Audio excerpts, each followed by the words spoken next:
And we are live. What's up, everybody? It is Ebontis here, hosting the last word tonight with my co-host, Mr. Tie Guy Travis. Cognito is out at PAX East, so he is busy in the other gaming sphere, actually talking to real people, shaking hands, taking pictures. He's doing what he loves. He's out there mingling, networking, and I know he's having a blast, but he could not be here tonight because he was not going to make it back to his hotel and probably won't be back till the show's over and long beyond that. So we have to hold down the fort tonight, but before we get going of anything else, Travis, what have you been up to this week, man?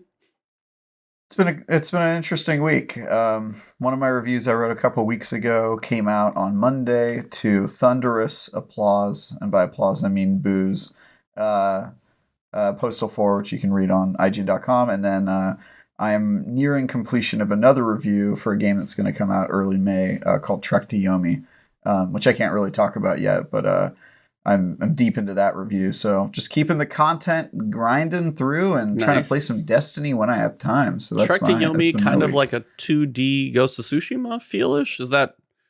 I wouldn't describe it as a Ghost of Tsushima. No, I would say it's more like it's like if a 2D hack and slash game was trying to make you feel like you were inside a 1920s, 1930s black and white samurai movie. Okay. Like it's very different stylistically. It's got more kind of focus on like cinematic sort of feel. So interesting game though. It's on my radar, so I'll be curious when. I know you can't say anything yet, but that's very exciting. As for me, I dodged jury duty yesterday, which I would have been in today, possibly tomorrow, possibly on Monday. Like they go in and they're like, yeah, this case could take like 3 days. It was going to be for a felony charge. So I'm like, oh dear. But it was absolute chaos, and honestly, it's a weird description if you're curious about it, but it was, with COVID, trials have been very weird and hard to do, I know, for the courts and everything, just due to trying to get people together and then select juries and stuff, so they're starting to do a little bit more. This one was bizarre. So normally a jury is like 12 people, it always is. But there was 100 people called.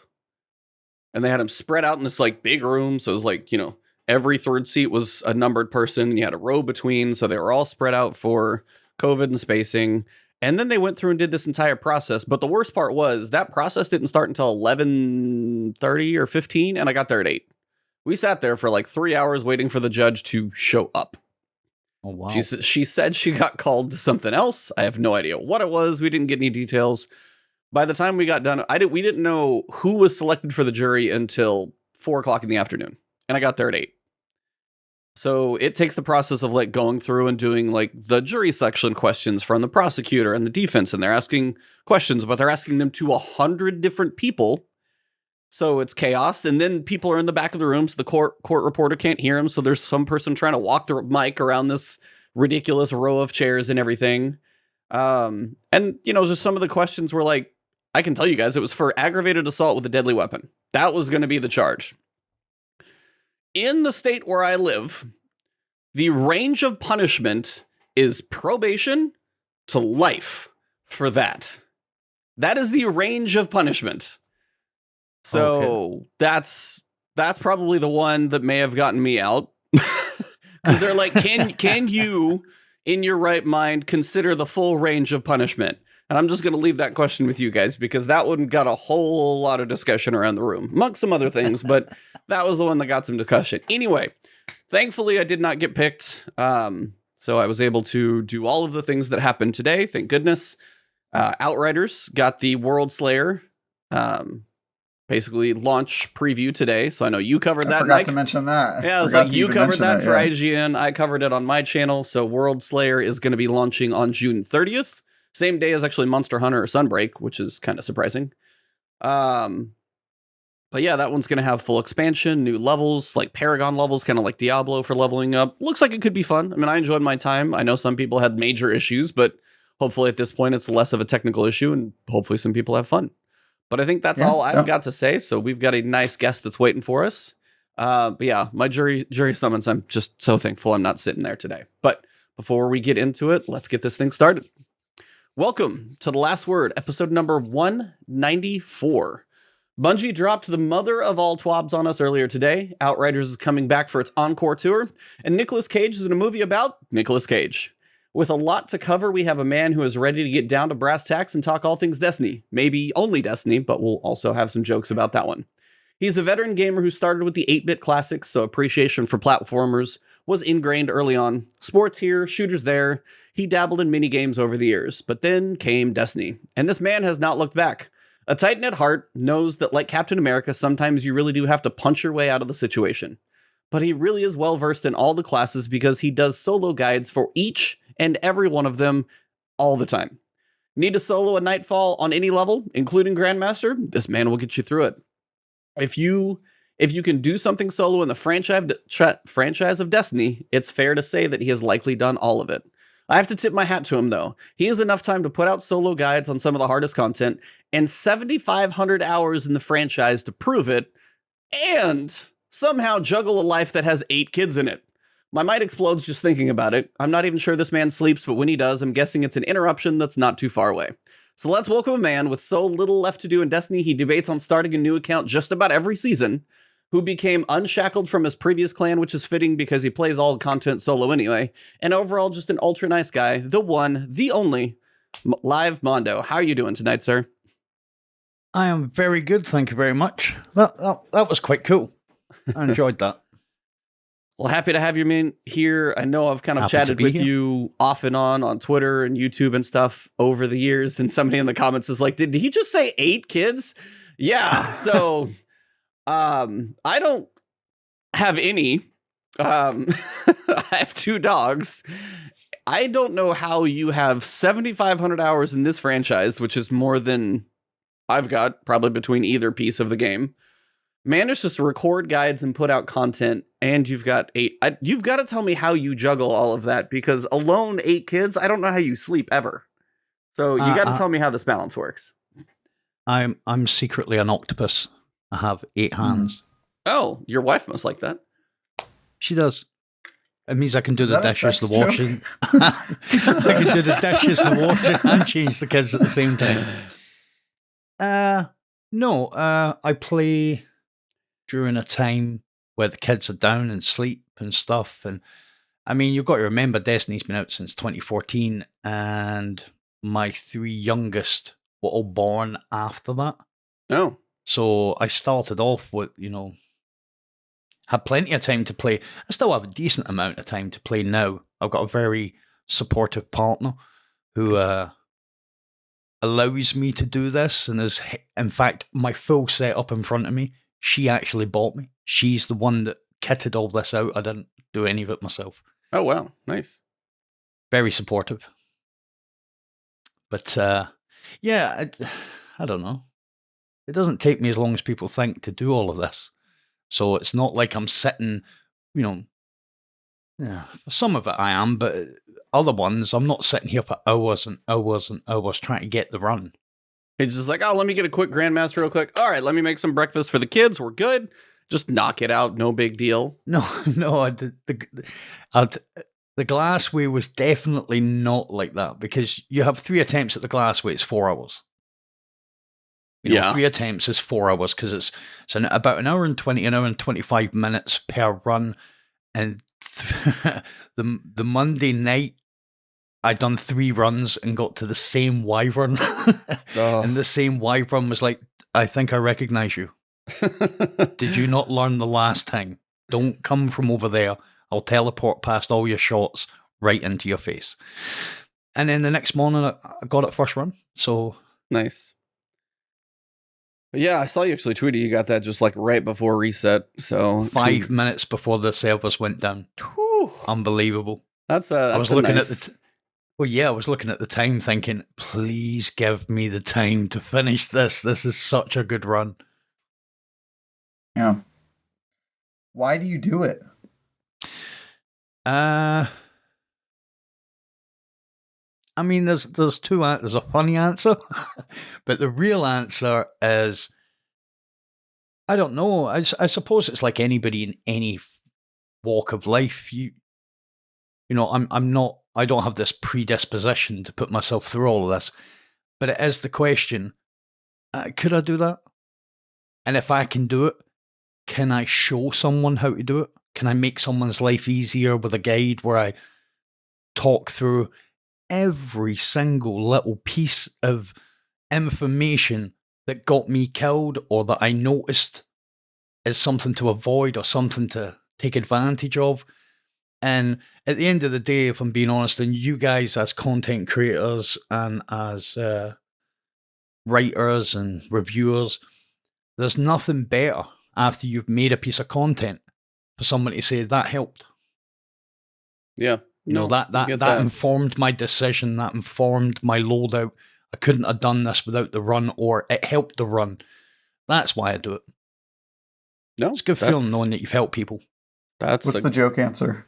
Yeah, it's like, what's the other answer? Right, the real answer is money. No, I don't know where this money's coming from, but there's money somewhere. No, that's the real answer. Yeah. No, I mean the joke answer is I'm a sadomasochist. That's the real joke answer, or the real honest answer, depending on what we're going for. No, I mean I kind of started my thing the same way, similar mentality of Nightfalls in Destiny 1, same thing. I went through and was like, hey, some of my friends dropped off, so I ended up doing stuff solo. Hey, if I can do this, maybe I can do the same thing. So no, it's like, honestly, you and I sound very similar in what we've done. I haven't done as much solo stuff as you have more recently. I used to do it a lot more. I'll do more Lost Sector guides, but yeah, like the higher level Nightfalls and stuff, you make them look pretty easy, man. So it is impressive work just to knock out a Glassway solo Grandmaster and just clutch it up right there 5 minutes before a reset. So that's actually really, really cool. You guys will know when you do something like that, there's a different feeling after the completion. It's not like, oh, cool, I can just now get that edited, get it up. There's a sit back in the seat going, yeah, I'm happy with that one. Because I still think it's the hardest Grandmaster. I think the other Grandmasters that can compete with it are only hard because of the acute burn. This was hard before the acute burn. Oh, Glassway? Yeah, that's true. Yeah. And it's an endurance test as well. I mean, it's 23 minutes on average to get to the boss. So you're an hour at the boss, which is ridiculous for any strike. You can knock out 2 raids, almost. Yeah. In the time you're doing a solo GM. Yeah, that's a lot of patience to... It's a lot of focus. The focus has got to be there. You can't make them, No, I finally soloed my first GM. I did Arms Dealer. It's like by far like the easiest one.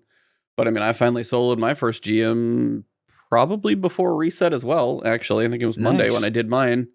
And totally cheesed the boss, by the way. Used the grenade method, didn't mind.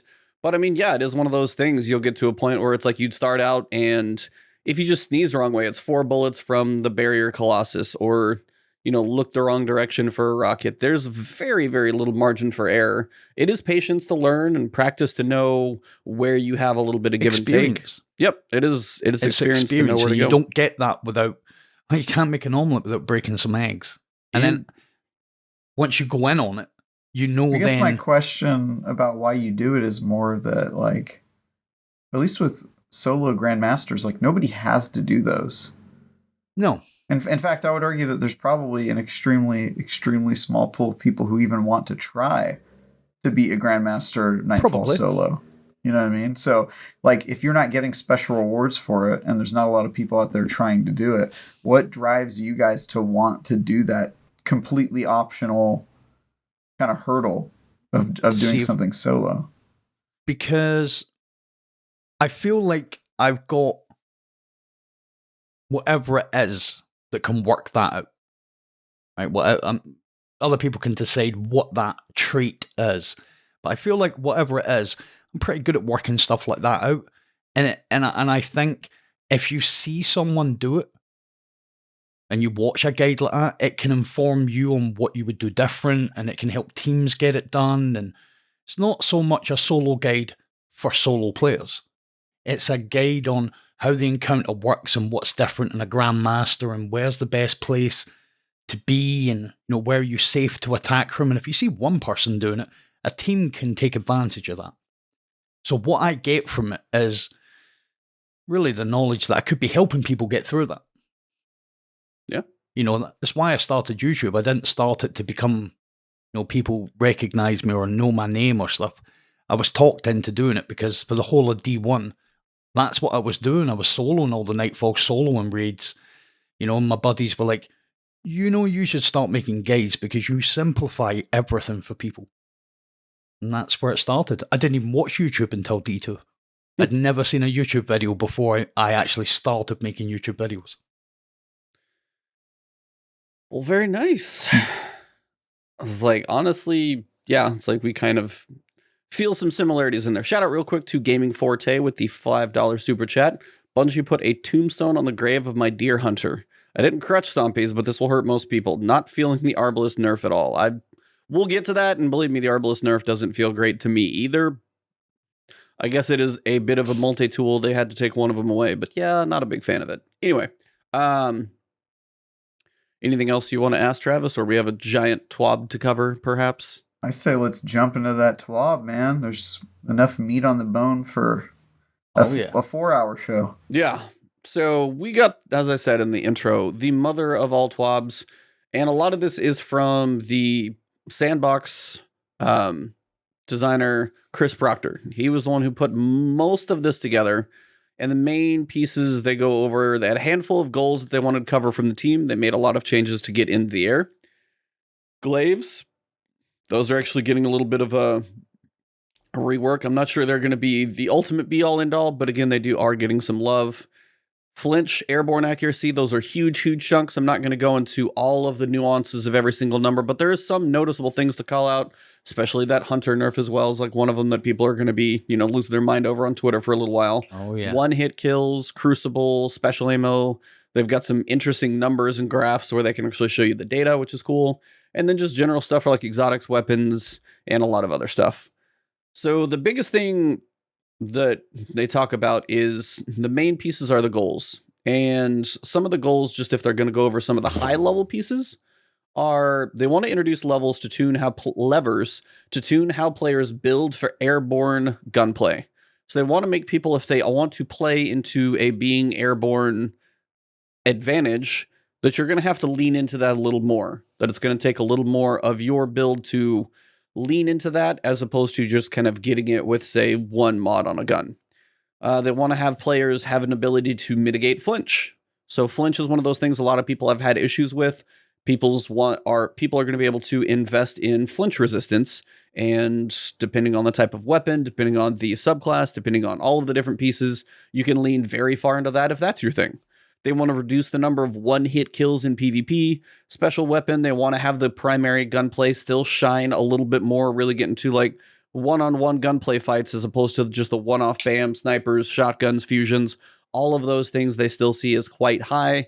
They made a very substantial change to that. And then just common feedback on weapons like legendaries that aren't really feeling too great, exotics that aren't being used, or a couple that are overperforming. And it's just a huge pass on weapons going into Season 17, which is going to launch in literally just about a month. So the first one is going to be glaives. They say glaives should activate perks that trigger based on melee damage or kills. They should not activate on perks that trigger off powered melee kills. Picture any of your melee abilities that you have for your character. Melees should benefit from melee damage buffs like Worm God Caress or Winter's Guile. They should not benefit from weapon damage buffs, or melees, should not benefit from weapon buffs like Rampage or Kill Cup or Swashbuckler, but projectiles should. So those are the main things they're going for with glaives. Now, they already did some changes in Season 16, but in Season 17, they are pushing the glaives deeper into their roles as hard-hitting melee damage, near complete protection when shielded, and increasing projectile speed. So I think very little people surprised because Impulse Amplifier was extremely popular on glaives. They've boosted the projectile speed. If you have a 0 stat on range, it's going to go from a 30 to a 60. So it's going to double that meters per second. And then at 100 stat on range, it's going to go from 80 to 100. So the range was 30 to 80. Now it's 60 to 100. So it's going to be a much faster projectile. The energy drain on your shield is going to be 30% slower. The melee damage versus PvE enemies, except bosses and vehicles, is going to be 25% increased. And the glaive shield grants a 97.5% PvE damage resistance. PvP, 75%. That surprised me, actually. That 95% surprised me. Yeah. That is an absolute metric ton of damage. Well, it's practically total resistance. Yeah, I mean, you're taking 2.5% damage in PvE if you pulled out that shield. So if you do play into a glaive, if you need unstoppables this season, if you're running for, right now I've only got Void and Solar, if you need that type of shield. I mean, I even listened to Dado talking about one of Master Raid video he was using on Labrie's Ruin for an unstoppable and solar damage. So he's like, he was actually using that for an archetype. This will make it much more viable for those moments you're like, I'm going to die. You pop the shield. You're likely going to survive most of what comes at you. Travis, I wanted to get your thoughts on, our glaives are just like, are they a joke to you now? Do you feel like these might actually make them viable? Where are glaives for you at this moment? And does this like appeal to you? Glaives, am I a joke to you? Yeah, I think glaives sort of came in hot, and then a lot of their momentum came out of them. And I think partially because of the changes that they made to seasonal mods, which they've kind of never done before. I'm not really sure why they did that. Yeah. I thought seasonal mods were supposed to be overpowered. Yeah, I do think that if they want glaives to be useful, they need to make some sort of changes to it. I think the shield is good, especially for PvP. Obviously, PvE, it's good too. The projectile change is probably the biggest change that needed to happen, just because the time to the velocity, I guess they call it, time to reach the enemy, makes it basically impossible to use in PvP. And even in PvE, it's annoying, with how many characters can disappear and teleport and do like Twitch dodges and stuff like that. It just can really get irritating. So, I think overall, like, this may be an overcorrection to Mondo's point. Like, I was surprised at the 95% or whatever it was. 97.5% is 97.5%. Yeah. I was surprised by that too. But also, if you are using that shield, you can't really attack while you're using it. So I don't know if... I'm pretty sure you can fire the energy blast. I think you can fire while you're holding it. You can fire the energy blast while you're holding it down? While you're shielded, yeah. God damn. Yeah, that does seem a little OP. Right in front of Unstoppables, because it's got Unstoppable Glaive. Yep. It's pretty good. Yeah, so I think they may have overcorrected then, I think is my first thoughts just reading it. So we'll see. But either way, they had to do something if they want people to actually use glaives for real and not just for memes. So yeah, especially when, as you said, the mods did get nerfed. But if you take away the mods this season that leaned into them pretty heavily, if you take most of them away next season, which we don't know what we're going to have, you would need something to make them worthwhile. So I'm happy to see those. What about you, Mondo? Anything on those outside of obviously the damage resistance we all think is pretty high? Yeah, I think mods. I think glaives. I don't know. I don't know how anybody would think that they haven't been good so far. If you take, really? 100%. If you take now, just to add to Abontus's point, some of the seasonal mods do increase the validity within PvE. Obviously, the suppressant glaive being the main one, but all the subclasses have. So if you've got that suppressant glaive, all the subclasses have melee kills start health regeneration, which works for the melee on the glaive.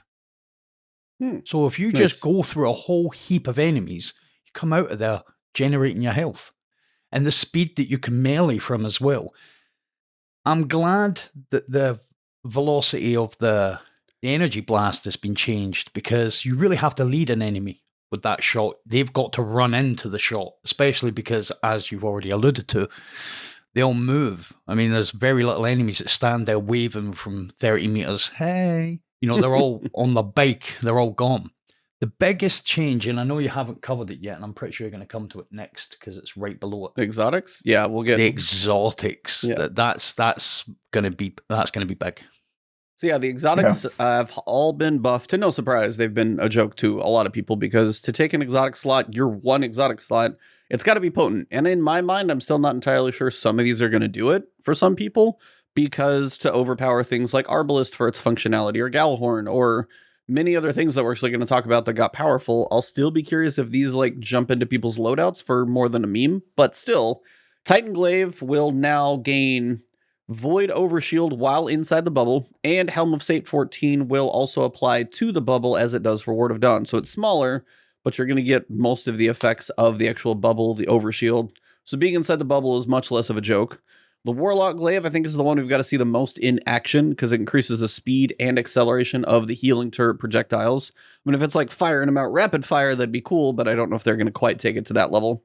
The Hunter Glaive is this is when you know something was not strong enough. When you read the numerical values, Hunter Glaive, they tripled the damage of the wave detonation and increased the number of enemies it can hit from 4 to 8.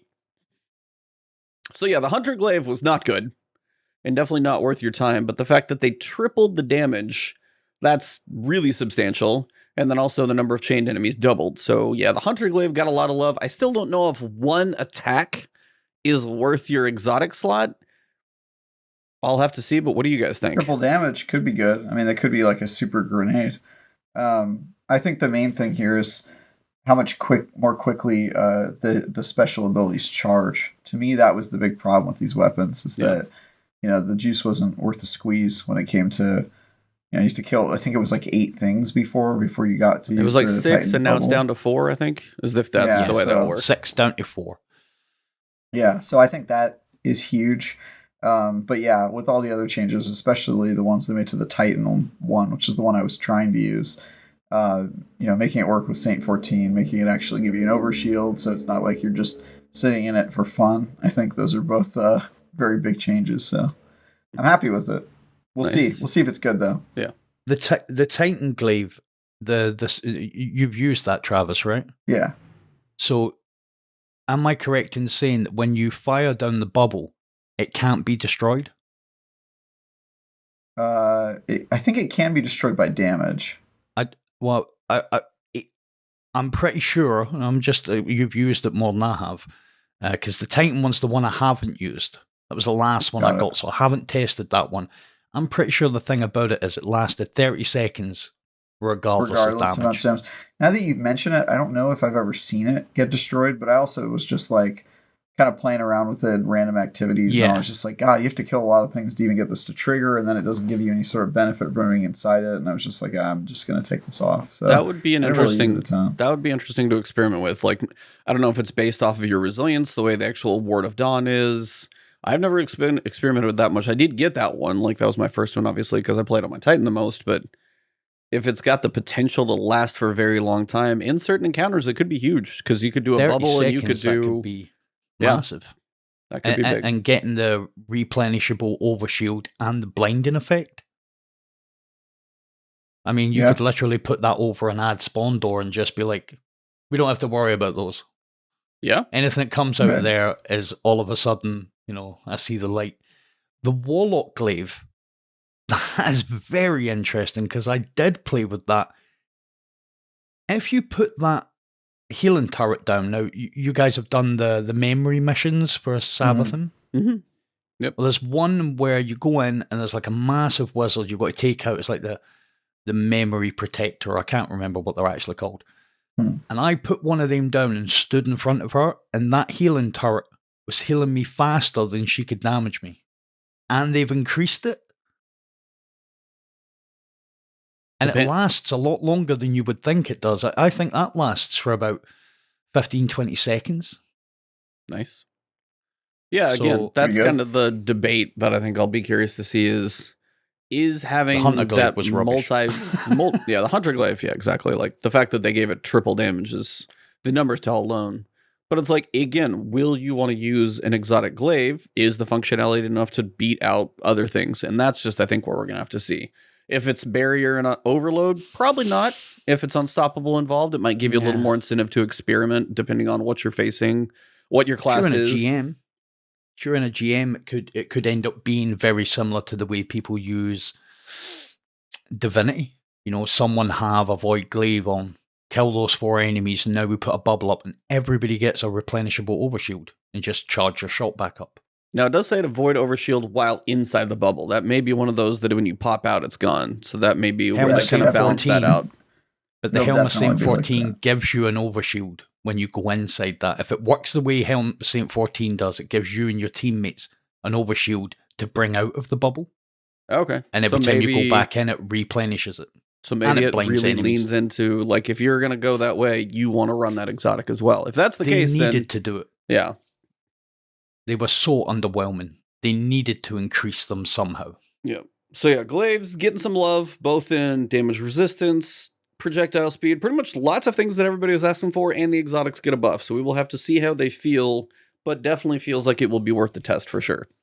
Second major change, Flinch. A lot of people have issues with this. A lot of people are annoyed by it. A lot of people can't stand the fact that it happens to them. Why is Flinch even there? Some people, like other games, if you get hit, you'd pop out of ADS scope. So it varies depending on what game you're playing, what you're used to. But Flinch is a thing, depending on if you do weapon testing at all. And what they're doing is they have rebuilt, before I say this one, shout out to Necromancer Zale, $10 super chat. In your opinion, which exotic weapon got the best buff? When we get to those, I promise you we will tell you. I hate you. Don't kill. You killed my Arbalist. Oh, that's my real answer. Serious. Thunderlord may be very potent. Loving the hate, Travis. Thunderlord may be very potent, but that's like a random off the cuff because I know machine guns got a buff. But they rebuilt the stability weapon stat to grant flinch resistance in addition to its other effects. So with a maximum flinch resistance of 10 to 25% depending on the weapon archetype. So if you have 100 stability on, say, an auto rifle, you get 25% flinch resistance. If you have 100 stability on a sniper rifle, you get 10% flinch resistance. And then it goes in that it can pair with other things because also they've added to resilience, which for the Titans, oh yeah, Graviton, Lance, and Xeno. We'll definitely talk about those. Resilience stat is now also going to give you up to a 10% flinch resistance buff as well. Titans already lean into it anyway for the barricades. So some of us right now, especially with Void 3.0, may get even a little extra benefit. Now, 10% isn't the biggest amount of flinch resistance in the world, but they basically describe an idea of if you stack most everything, you can get almost up to like 90% flinch resistance. So if you take 100 stability Suros pulse rifle with 10 resilience, so tier 10, not 10, but actually like 100, no distractions on a primary weapon, which I really don't see using. So that one's like, I guess if you're going for extreme, 2 unflinching pulse rifle mods, and behind a rally barricade, you can have 90% flinch resistance. So if you want to not worry about flinch, if you get shot and you're like, I don't care, I'm still going to be a laser beam, you can lean into it, which is one of the things, like a big theme about kind of a couple big chunks of this weapon change, is if there's something you want to lean into now for how your weapons feel, you actually have the ability to try and build into that depending on your class, your armor, your weapon, and all of the pieces involved. Do you guys have any thoughts about flinch? Is it something you even care about that much? Either of you guys. Travis, you look like you're being very pensive right now. Yeah, I do care about flinch. I think it's an important part of any game that has multiplayer, and Destiny does have multiplayer because it really only comes into account in multiplayer. Like, obviously in PvE, it matters too, but it's not like... I think people view flinch as something that hurts them, but the way I view it is it's something that helps me, because if somebody's aiming on you with a sniper rifle and you manage to get a shot on them and they shoot you in the head anyway, it can be really frustrating for you to be like, how the heck was I shooting somebody in the face and they managed to like, counter snipe me when I was hitting them? And so I agree. I've had that run through my head multiple times. I'm like, that can be really irritating. Tagged you. How could you have got that shot off? Yeah, exactly. That can be really irritating. So I view it as something that has to be a part of the sandbox, and it can actually be helpful to you as a player if there is flinch. But I do think that there should be a way to override it. To your point, to Bungie's point, and I think largely this entire TWAB was about them making improvements to build crafting, and the ways that you can kind of like spec out your character. And so it's a very interesting dynamic to me, choosing, well, do I want my character to have better recovery so that my health can come back longer or faster, or do I want to be able to take more damage and not have to worry so much about dodging and jumping in the air and that sort of thing, because I can just like counter the flinch and then just like beat them, you know what I mean? And so I like that dynamic a ton. It's a super Titan philosophy, also not one I really share. I tend to be a Titan that moves around a lot. Like, I'm always sliding, and like, I kind of have like almost a hunter kind of dance on my brain, which is probably something that I got from playing so much Halo. But it is, I think it's very cool that they're doing this, and I like that they gave multiple ways for you to counter it and that sort of thing. So I'll be interested to see. I imagine that this one's going to have a ton of like changes to it. They're going to have to like fine-tune this thing down perfectly. But I love that they're adding it to one of the elements that you can kind of build craft. And I think resilience is also the right one to add it to, because resilience has always felt a little underwhelming. So I like all of this. I think this is a great change. Mondo, what about you, man? I think I agree with what's been said to a degree. It's good that it's annoying, but there's a reason for it. But I think what this is going to do, it's great that you can, again, I'm just repeating this part of what's been said before. It's great that now you can build craft into this, because for people that really go in for this, especially in Crucible, it's just more things to look at now. It's a different build to try and get, it's just more. And, I think what this is going to do, I wonder how this all works when you throw into the mix high caliber rounds and stuff. There are perks that are built to flinch you even more. So is that going to bring them to the fore? I mean, in PvP, you might see somebody where if you put high caliber rounds on a scout rifle, if somebody's sniping, that may be your play, because if you're like, hey, I can't seem to get this guy's hitting his shots no matter what, but you put high caliber rounds on it, you can get that reticle to move enough. That could be something that actually gets into it. So there are some things that can counter it, as you said, which is good, but as you said, it also gives you the ability to lean into it if that's your playstyle. The Maida's one of the best ranged kind of anti-sniper weapons, because it's like mid to long. If you're really good, you can go close, but mid to long. Problem with it was the flinch, but because it's got high cal intrinsic, it's not high caliber, but it's, it knocks your head back intrinsically. If you can build craft into weapons like that, where you can not get the flinch, or you can not get the flinch, but you can dampen the flinch to a degree. Yeah.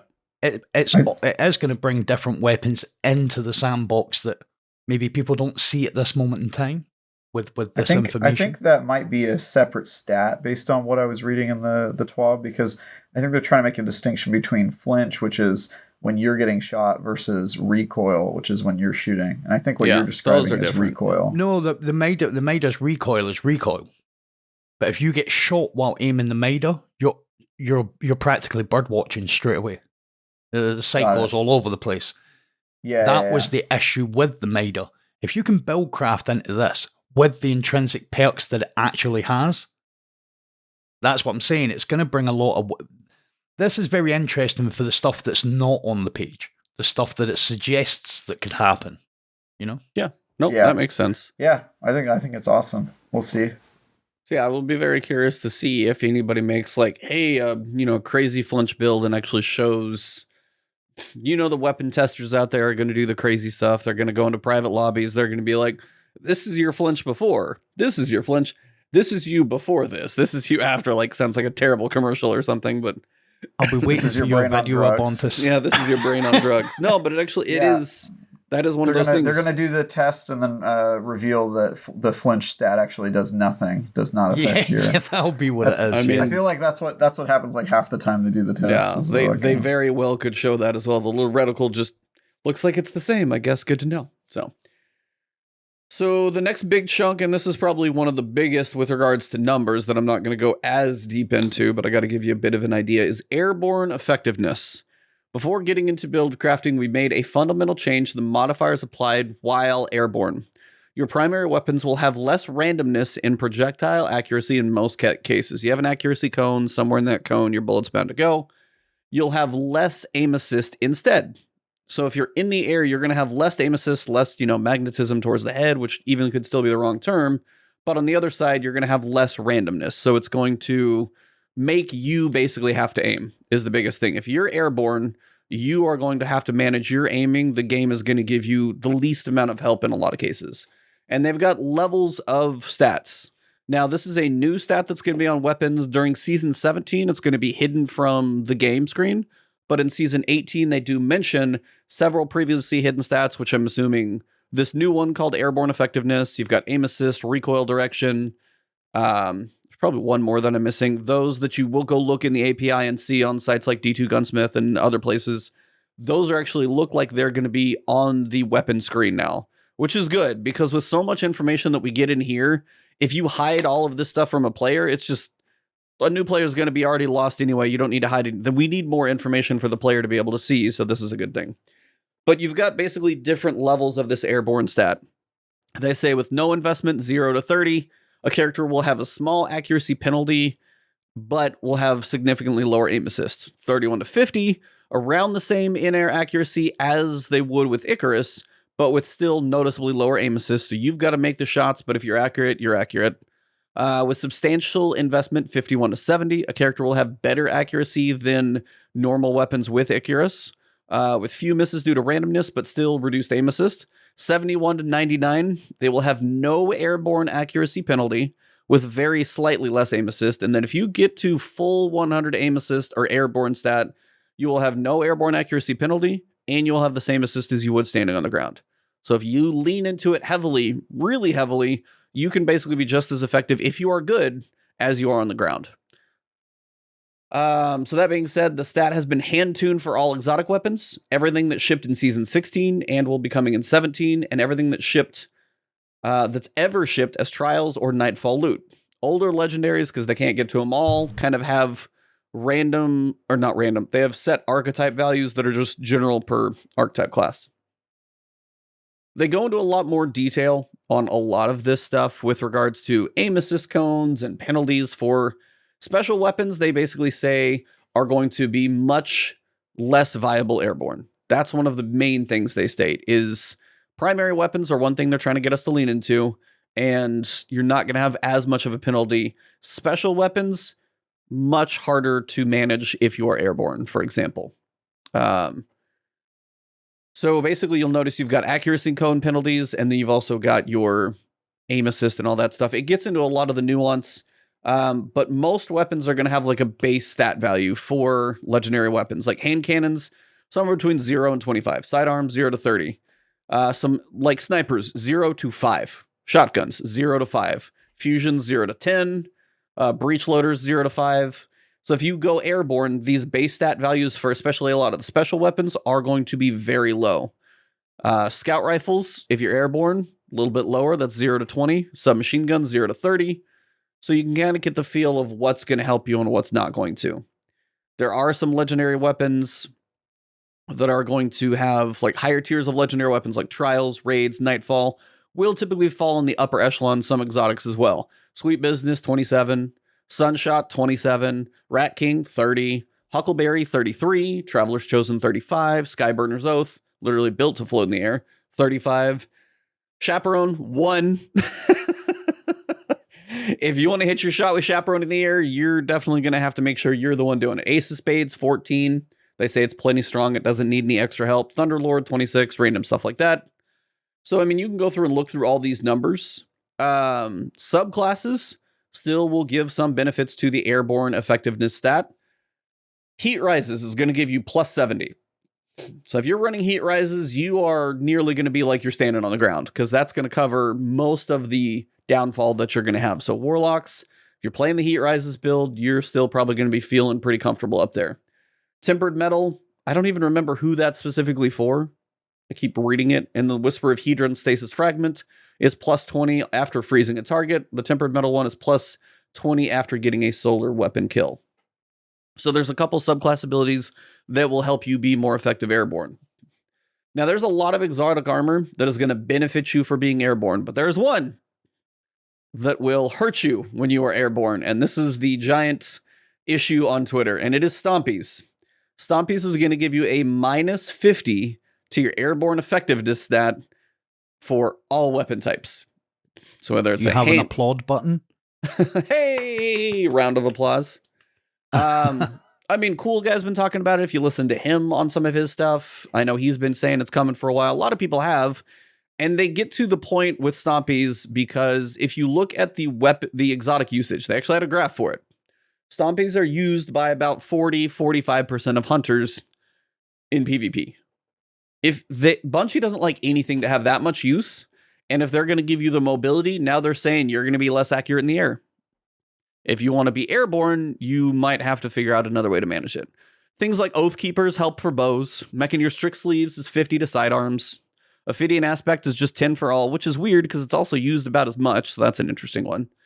Random one, Wings of Sacred Dawn, plus 50 to all.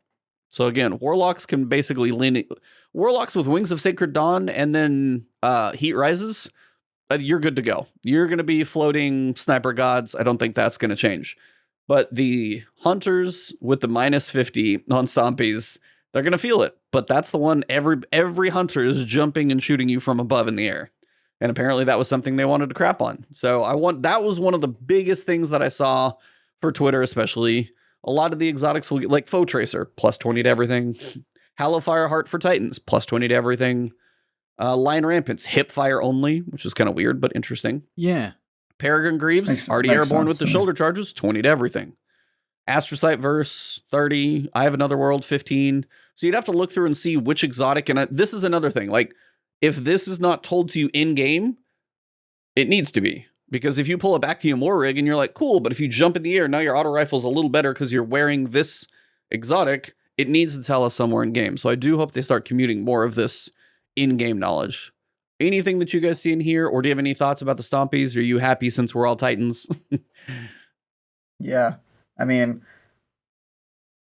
good about the Stompies is all I have to say about it. I mean, it's just, I have nothing against it, and I respect the Warlock jumping game, but it was like oversized in its influence in PvP. It was a lot of people's entire strategy, and since it's so much harder for somebody to shoot you when they're on the ground, especially when you're, messing with the radar and getting caught up in pieces of the environment up there, and just bouncing up and down like a bunny, and are just harder to shoot.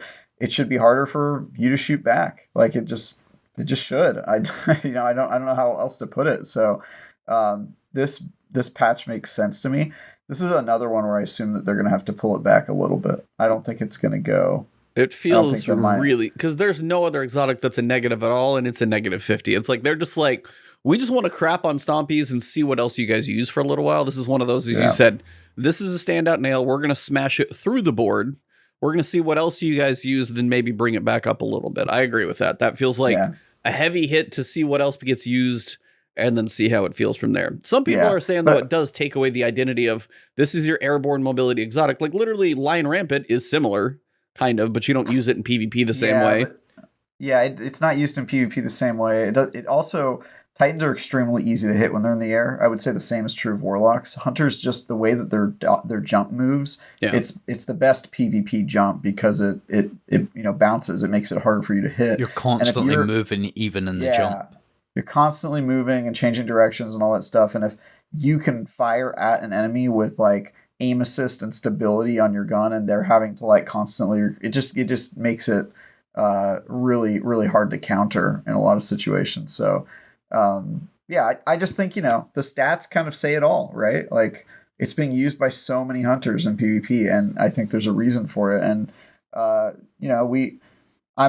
this is coming from a guy who was sad to see what's going on with Chaperone, as a Chaperone player myself, but I also agree with that change. I mean, Chaperone should be difficult to aim in air because it can one-shot somebody if you get a headshot. So, I think all around, all the stuff they're doing with kind of building out airborne mechanics, I think that's right on the money. Bringing it forward and making it visible to players is great, and adding it as something that you can build for is great.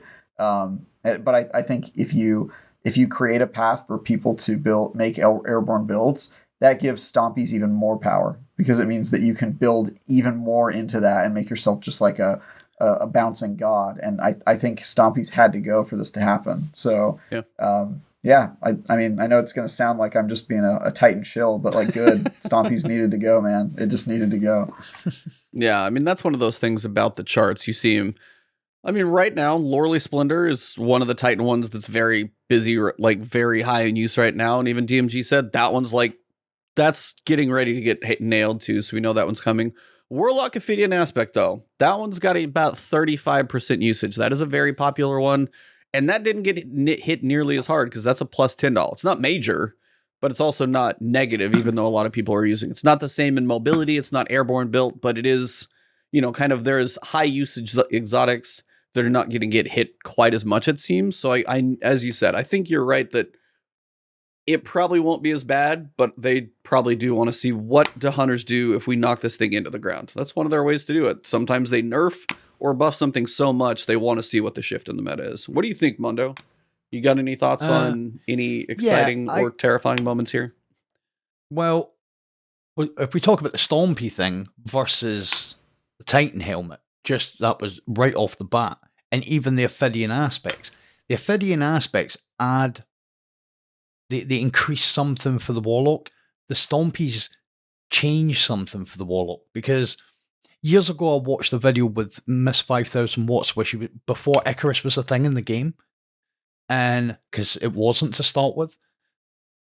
And she was saying the reason why they've took it out is because vertical combat is the last thing on, it's the hardest thing to combat for the average player, the normal players, because you look forward, you don't look up all the time. You see that thing coming in front of you, that red marker on your radar, and the first thing you'll check is in front. Yep. And by that time, they've come out of the clouds with a shotgun or whatever.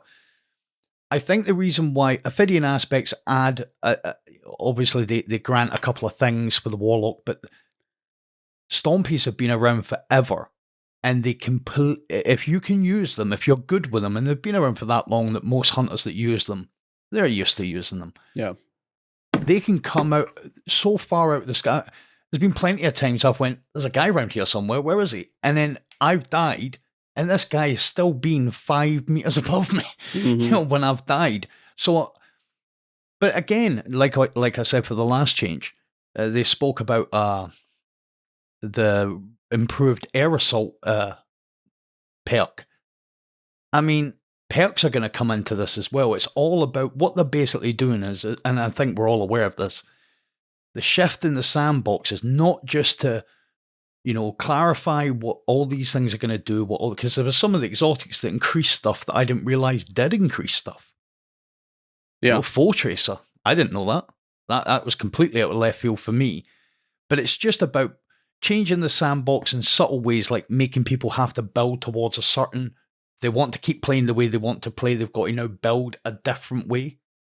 So I think Travis said this before about changes coming in the TWAB, and then you go out and you're like, no, this is no different.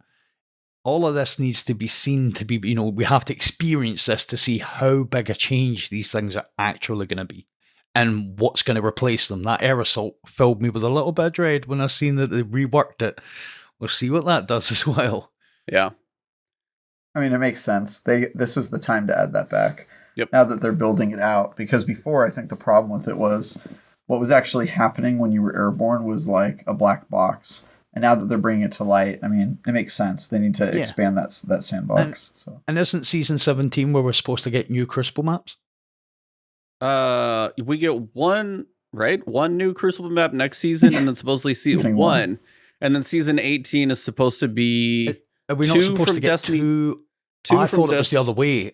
Oh. I thought it was 2 old ones next season and then new ones in 18, but maybe I've got it wrong. I could too, but one way, yeah. I think 18 we get the Rift mode back, right? Or we get D1 maps. Rift is supposed to be somewhere. They've said that, but we get 2 D1 maps, I think, in 18 or 17. Again, I have it backwards. And then the other season, whichever way it is one brand new map.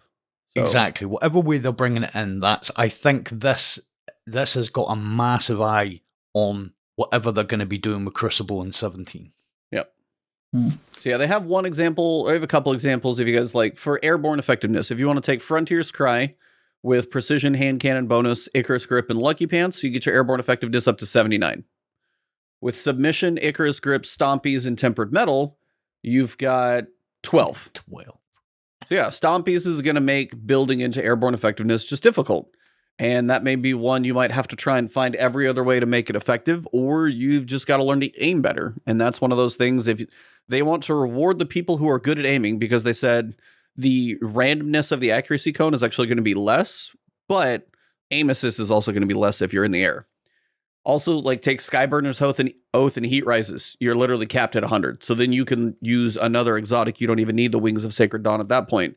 So if you're just floating in the sky, peppering people with Skyburner's Oath, you're good to go. You're standing on the ground. Now, granted, I don't expect a whole lot of people to start using Skyburner's Oath like it's God mode, But it is going to be, I don't know. I don't know. Skyburner's Oath hasn't. Travis is Skyburner's giving Oath me. is going to be. I It's don't. going to be. If it's gonna Skyburner's Oath naughty. comes back, I'll buy you an extra drink at GCX. How's that? So Nice. You're gonna it's buy me coming drinks back. already? An extra one, It's huh? coming back. I mean, I gotta buy you But one even drink then, just you for can saying stay hello, up man. in the air. Right. Even then, you can stay up in the air with whatever you want on the Warlock, but you can be shot because you're static to a degree. Yeah. Hunters were never static with Stompies. Yeah. Please, if you plan on using this exotic, Skyburner's Oath. please tag me on Twitter with the hashtag #TakeTheOath, and let me know how you're going to be dominating with this exotic. Yeah, that will be the hashtag for this episode. Tag or take the oath if you're going to be Take the oath. dominating with Skyburner's Oath in PvP, and I want to see clips. Yeah. You got to tag any of I us, do. and that will be great. Shout out real quick Cog's to going to be so confused when he sees me getting tagged for. Take the Oath. Did you start a cult? What happened, dude? What is going on in here? Sure did, Cog. You missed it. Yep. Shout out real quick to MRI Gamer. Just become a Patreon member because your Master Lost Sectors help vids are worth the $1 a month alone. Hope anyone that your vids have helped considers donate. Honestly, I appreciate the Patreon. I actually saw the alert on my phone. But thank you very much for the $10 super chat. Appreciate the support for everything that we got going on here on the channel. So appreciate that, MRI Gamer. Thank you very much. But that is most of it for Airborne. But that's huge. Their new stat on a weapon. Stompy's getting a pretty good chunk. But it's the idea that if you are a player who enjoys being very vertical, and honestly, it's the people who have verticality is that last piece of skill for a lot of people. A lot of people, as you said, Mondo, they do run on that horizontal plane. They're not looking up nearly as much. So when you start to add verticality to a playstyle, it is that level of high skilled player that's typically going to be vertical.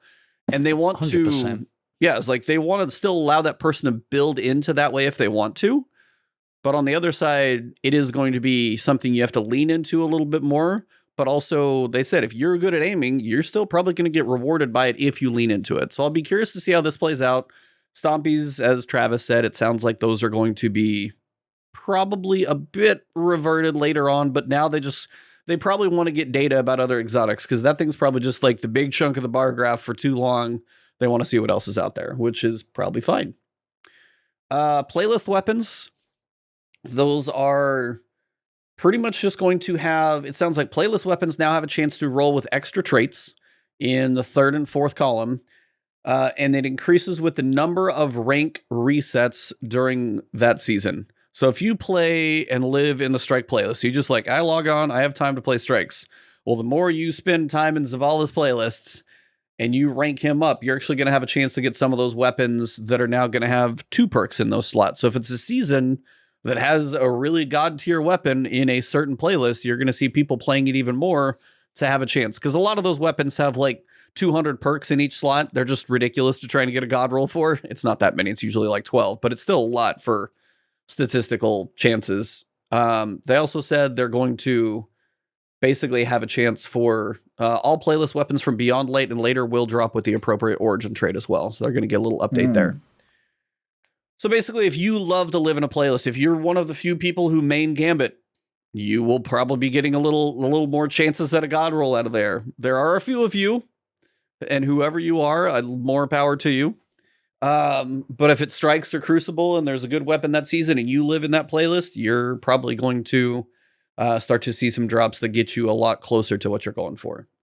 That's a random thing. The stat display, nothing's going to change for the weapon functionality. But they said all stat weapon bars are going to go now from a range of 0 to 100 instead of some being limited in the middle of the bar.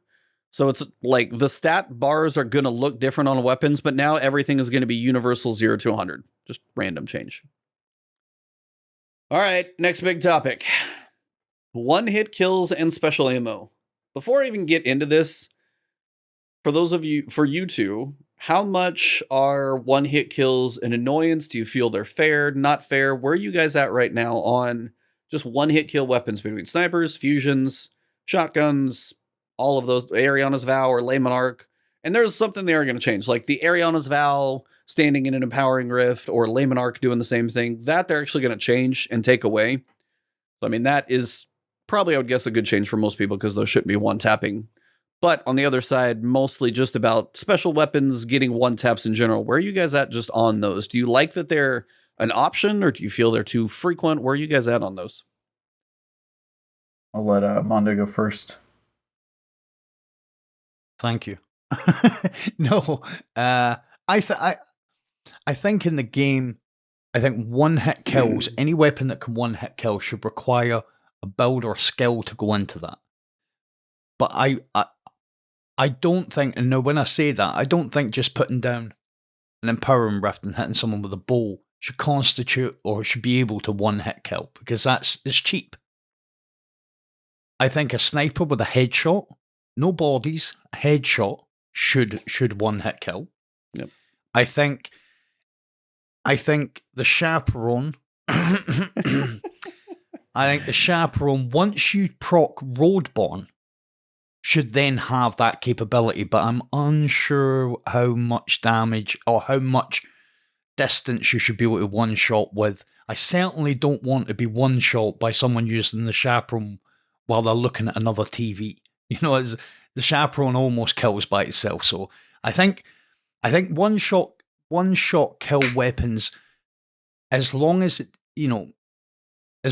when you get killed by that weapon, you can accept that was a good shot or that was a play, instead of being like, man, that's so cheap. So with some of the changes they're making, I'm okay with it, but I'm okay with one-hit kills as long as there needs to be some time investment or just a natural skill with that weapon to be able to do it.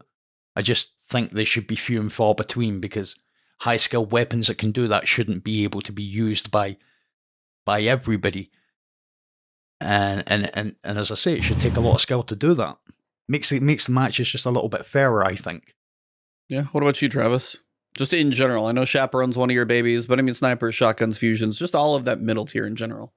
Yeah, I mean, I think there are some things that should one hit, right? Tomato's point, headshot on sniper should one hit. I think fusion rifle should one hit at certain distances if you hit all of the parts of your blast. Yeah. Just because those require a charge time. Yep. I think shotguns should one hit kill if you're like right up close. You center mass, giving them a with hug all of the pellets, giving them a hug with the shotgun, sliding into them and just blasting them right in their chest. As a chaperone user, kill. do you think it does too much range? Chaperone? Yeah. Oh yeah, for sure it does. Okay. I mean, I think there should be precision if you're doing a pellet shotgun. Basically, you're putting all of your DPS into one precision point, and I think that should be able to hit, because it's hard to hit those. But I have problems with the way Chaperone aim assists and the way that it where is you aim at someone's toe and get a crit. Yeah, it's cheesy. It's cheesy. Its range is too far. It has problems. I 100% agree that it should be one hit though. It should be one hit. I mean, it should. For anything that's precision like that, I think it should. But I don't think bows should be able to one hit you. Like, that's crazy that you can even build into that. I think they should prevent that from happening. I don't think Jotun should one hit kill. That's fucking crazy to me. Yeah, but on the other side, like dodging Jotun, if I actually know somebody's playing Jotun and I get hit by it and then I start knowing it's coming, it's not the hardest thing in the world to dodge either. I've been hit by it plenty, but I also know it's like, if I'm smart about it, I can move. A silent thing they've done with Jotun, a silent thing they've done with Jotun is, if you've got your resilience above 80, it can't one hit kill you.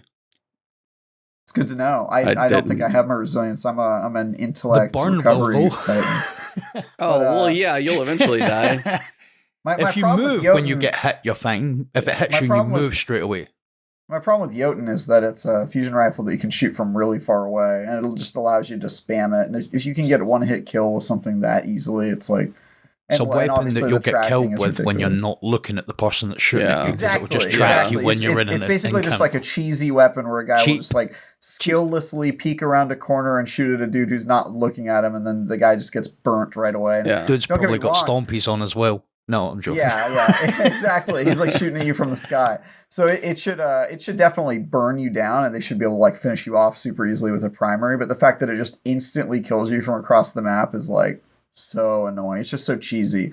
So I think there's some things they could do to rein it in. On the other hand, I think that there's things that it's ridiculous that they don't one-hit kill you. Like, I still think grenades that stick onto you should kill you. They should just reduce. They should reduce the homing and the what do you call it? More skill, more skill, more peel. The tracking, like the tracking. Yeah, like if you got a sticky grenade in Halo, that was satisfying. You have no aim assist, but if you stick it on them, they're dead. No questions asked. The more skill it takes to use, the more damage it should do. I'm pretty sure they actually said that. Yeah, exactly. In the previous TWAB. My problem with the way that they've done grenades is they basically went the other way. They were like, let's make them do as little damage as possible, but they'll be super easy to land. And I just feel like that doesn't feel super good. I agree with that, actually. I don't know if we'd ever talked about grenades that much, but I miss being able to stick people. Yeah, it was way too easy in D1 because it was like, let me hook this thing around the corner and stick it on your shoulder and kill you. But again, if you do get that lob or you're running at him, you chunk it, and you get that stick and it's on their chest, like, if this explodes on my shoulder blade, I should die because it's on me. For sure. Yeah, I think it's ridiculous. Why would you throw a grenade? Why would you build into a cooldown for a grenade if it just does chip damage that you could accomplish with like shooting them with a pulse rifle? You know what I mean? It just doesn't make any sense from like a game design perspective. And I kind of feel similarly about special melees. Like anything where you have a cooldown, there should be more skill involved, obviously, but there should be some way to like get kills with those. I feel so. Yeah. I don't know. I feel like they've got some tuning to do when it comes with PvP. Don't but some of the powered melees one hit kill? I mean, like a throwing knife will do it. Like throwing knife should do it. Then throwing knife precision hit does, but I mean, there's not many that. I don't like. Yeah. No, I was like, it feels like sometimes grenades that one hit kill you, and there's no. I don't think. I think after they did the Titan shoulder rams, I don't think you think those even one hit kill. Yeah, outside of Peregrine Greaves, that's about it. Yeah. So. Yeah.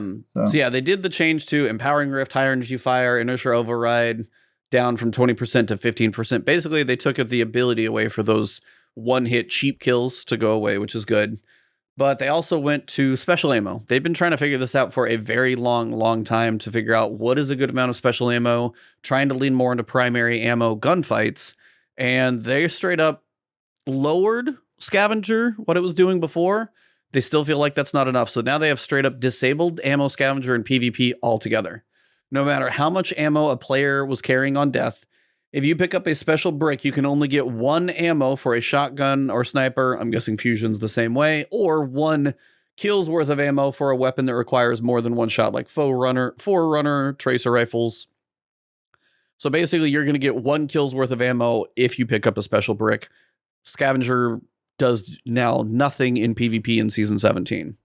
They retuned several special weapon archetypes and exotic weapons, which are below, with the general goal of reducing the effectiveness and uptime of special weapons. They want those one-hit kills to be less frequent. Like those moments, if you do get a pick, it should mean a lot with, like, say, a sniper rifle. But on the other side, if you start roaming a 6v6 and you're just like snipes or shotguns and you're just sitting on like 20 ammo for your shotgun, you just shot everywhere. They don't want that to happen. So that seems to be what they're going for. They want to get the primary ammo back as much as they can into the gameplay. Do you guys think disabling Scavenger is too far, or do you feel like this is a fair decision? Too much or too little? This is the one area where I felt like I was reading the TWAB and felt like, are we really going back here? You know how many times they've tried this? I feel like I've read this exact TWAB over and over again. Every single time they go, hey, we want to make, special ammo less prominent. We want to make it so you only get one brick. We want to make it so blah, blah, blah. And then inevitably, they implement it, and then it makes Crucible super boring because everybody's just using hand cannons and pulse rifles and all the stuff that they use to just make yourself get a few, maybe one or two kills before you die, and then get your special ammo back. Yeah. And I feel like that we've retreaded this so many times, and they keep flip-flopping on it. So I mean, I don't necessarily have a problem with their strategy of like, okay, well, you shouldn't just be able to spam special ammo because then nobody uses primary. I get that that's a problem. It just feels like they still have not come up with a good solution for this. And I've seen this exact TWAB note like at least 2 times before in Destiny's history where they're like, yeah, we're going to reduce ammo economy for special. You're only going to be able to pick up 1 brick per kill. And every time I just roll my eyes and I'm just like, dude, you tried this already. Like, come up with a different solution for this problem. So I don't know. I have a feeling that this is going to get reversed yet again, because players always complain about not being able to use their special weapons and how gameplay gets boring when you're just shooting primaries at each other, which is something that I kind of agree with. And so I don't see this panning out, because I've seen them fail at it at least 2 other times. So I don't know. I this is the one part of the TWAB where I was just like, really? Again? We're back here. We're having this conversation again. Mondo, what about you? I don't know if you're as much of a PvP guy or not, but do you feel like this is... Oh, I'm in Crucible at least 3 hours every day. No, well, I wondered where you spent your 7,500 hours, so that's good. That's 7,500 hours. How do you know that? I didn't even know how many hours I had. Wasted on Destiny.com, and I looked up LiveMondo, and I'm guessing the guy who has 7,500 hours, probably you. Yeah, that would be correct.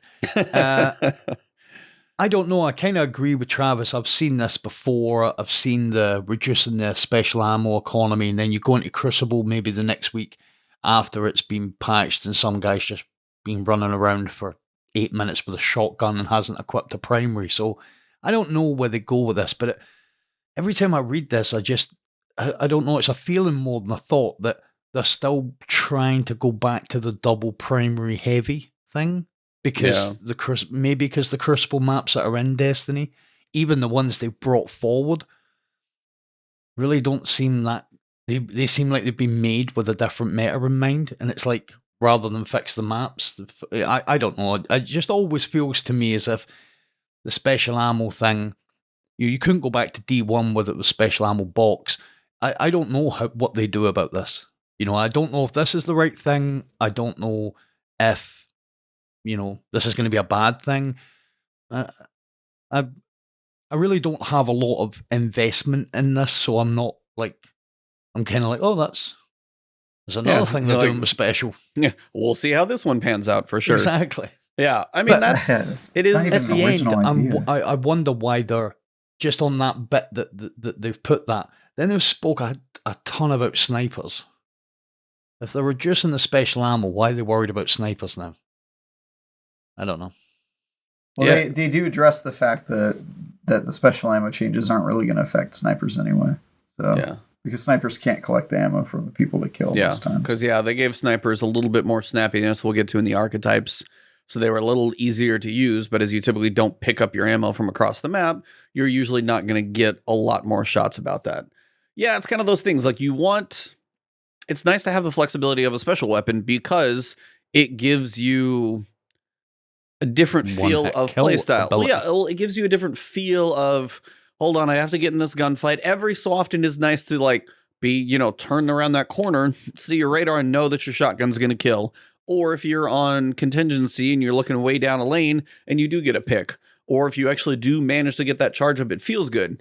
It is to a point, and I think this is what as both of you guys have said, when they're trying to balance the idea of the person who's already god tier, matchmaking is a bit of a mess, we know right now anyway, but if that person is that very high skill level, now is just like circling the map, constantly refilling their special weapon with more than they feel is viable, as opposed to kill 4 ammo, it's kill, get 2 or 3 ammo, kill, get 2 or 3 ammo, and now they've got 6 shots just to pump down a lane with a sniper rifle and probably get one if they're good enough.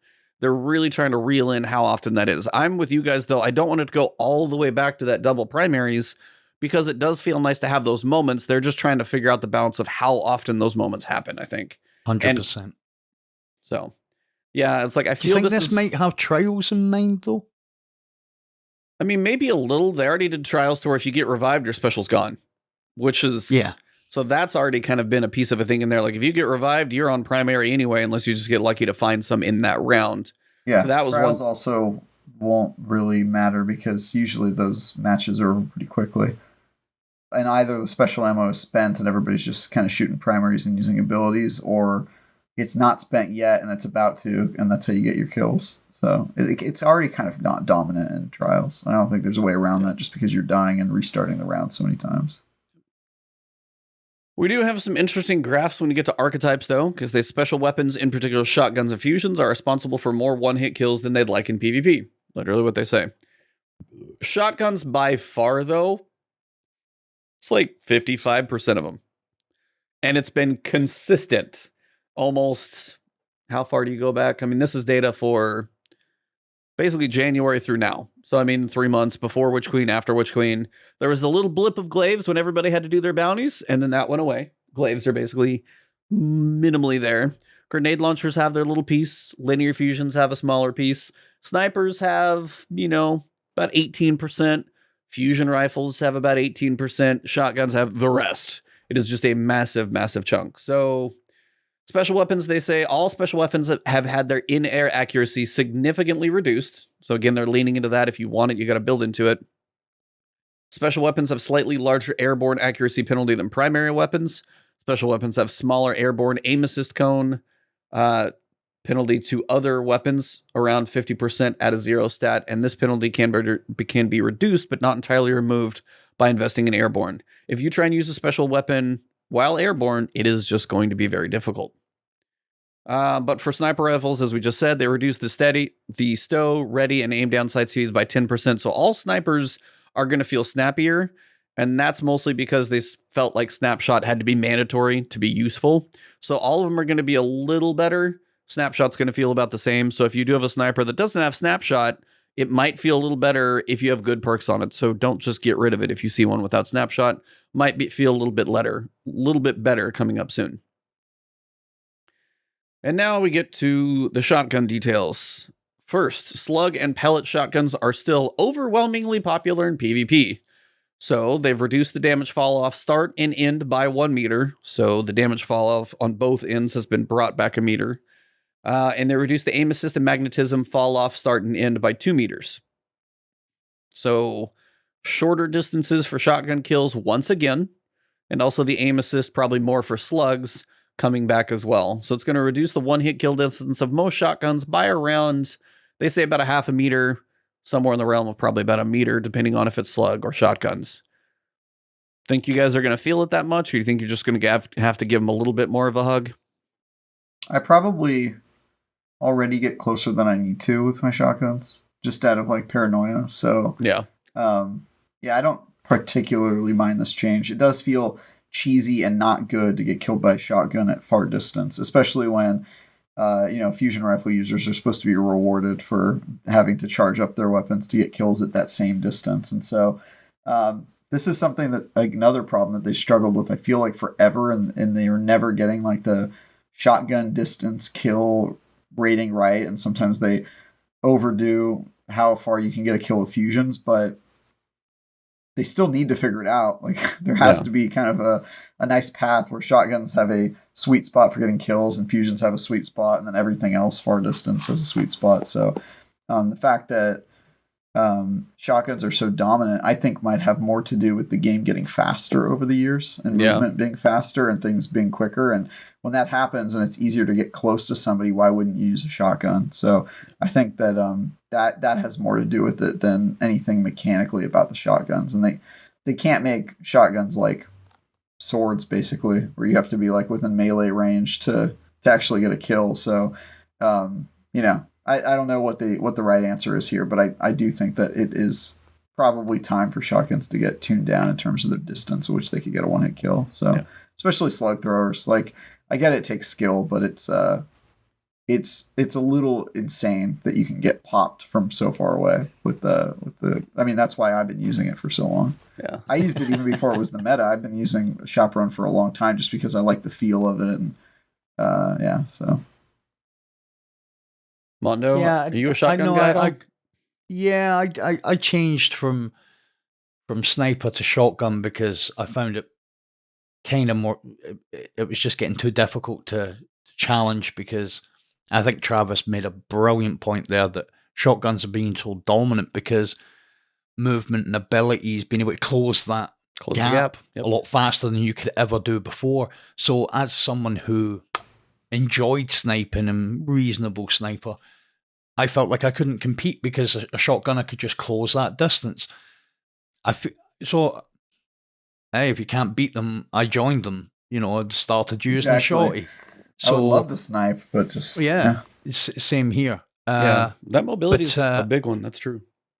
Abilities as well. It started with the Warlock being able to dash and stuff, and But I think they do need a tune, but only just, if I'm being honest, the main point for me would be just to kind of put a wooden spoon in the sandbox, just mix things up a little bit, and let's get some different weapons out there. Yeah. Yeah, I mean, you guys pretty much covered it. I mean, just bring them in a little tighter. The mobility already allows them to, as you said, close the gap really fast. Icarus Dash, Titans moving around. The ability that you can see, like, the high-skilled people just, like, book it down a lane, and you're going, damn. No wonder they do that all the time. So it's like, yeah, the high-skilled people, you're going to have to get a little bit closer, but it's not much, but you're going to have to make the shots count. If you're a good shotgunner, this isn't going to affect you too much, though. Probably not. Yeah, you're not just going to really. have to, like, probably get a little bit of the muscle memory of how big is that Guardian so I know I'm in the right range. Yeah, Fusion especially rifles. if you're using Felwinter still, which a lot of people are for some reason. Yep. So, why? it's a crutch, man.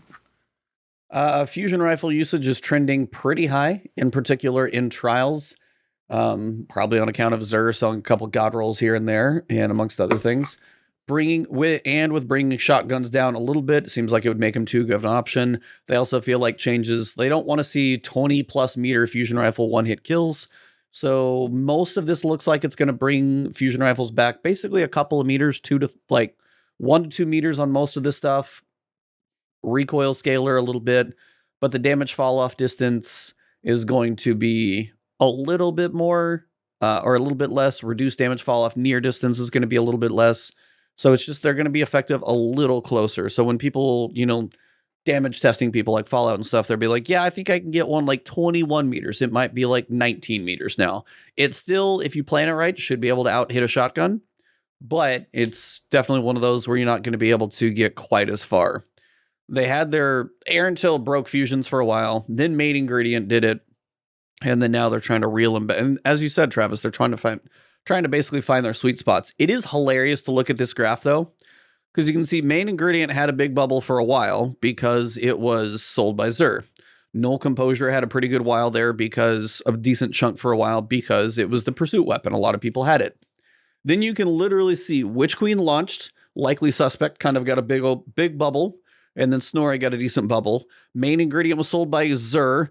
That piece of the graph got absolutely massive for about a weekend.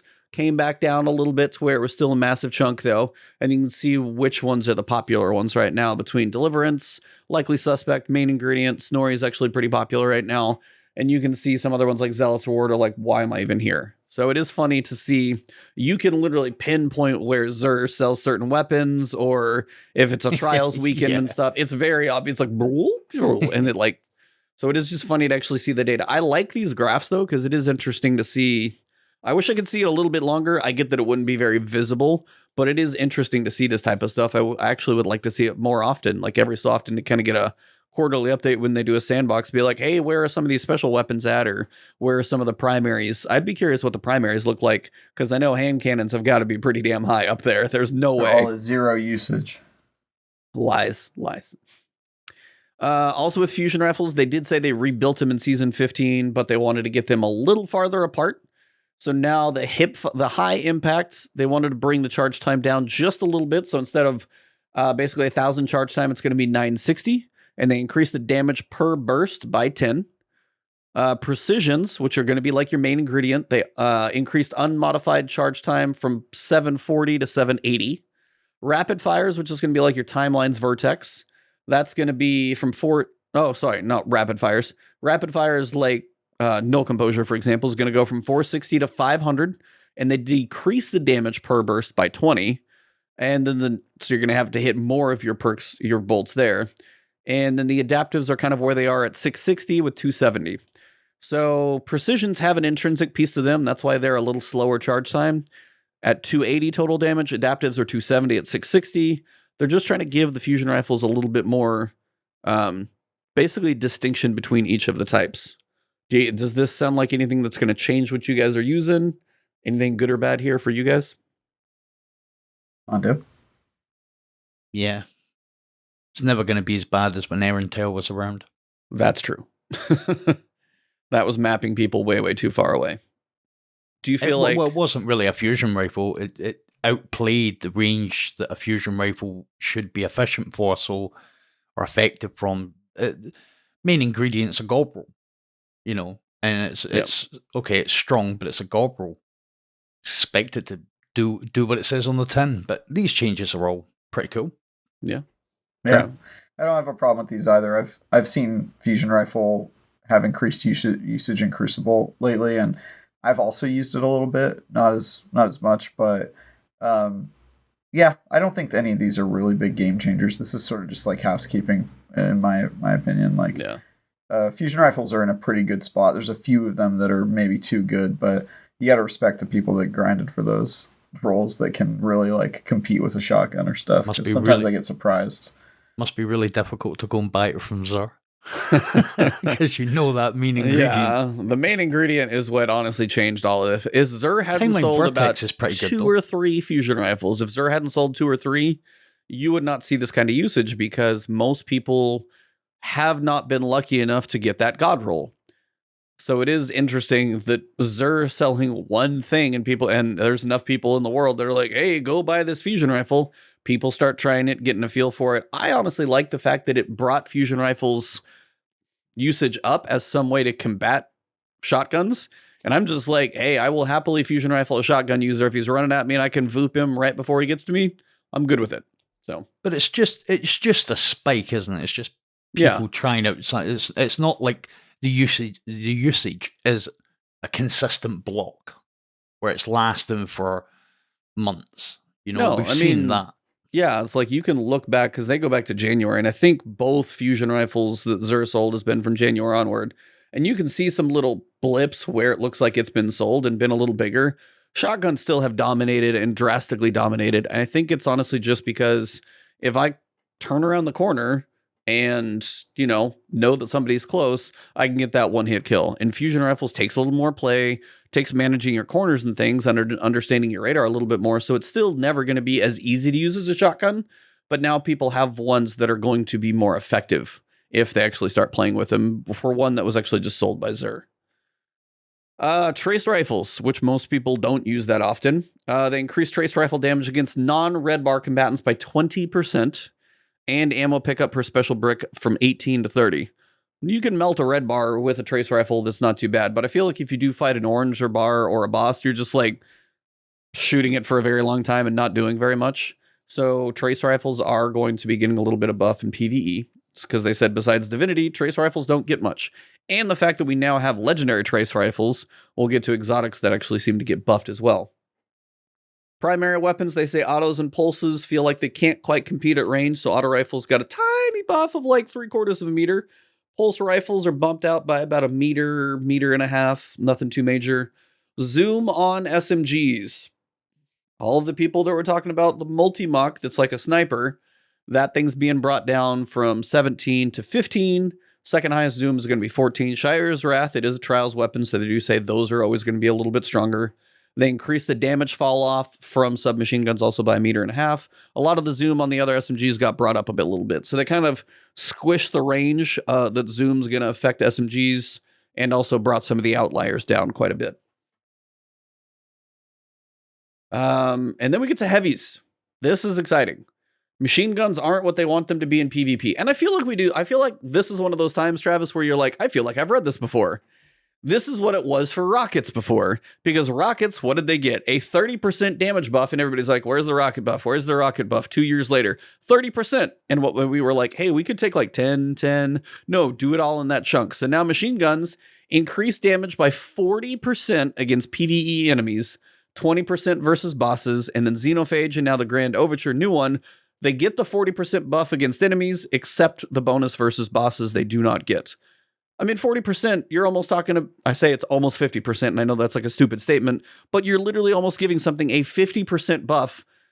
That tells you how bad it was for a while, and they've been feeling not great, so now you've got things like Corrective Measure and Thunderlord, these machine guns that are now potentially going to be putting in some work. Do you guys think you actually might pull them back out of your vault?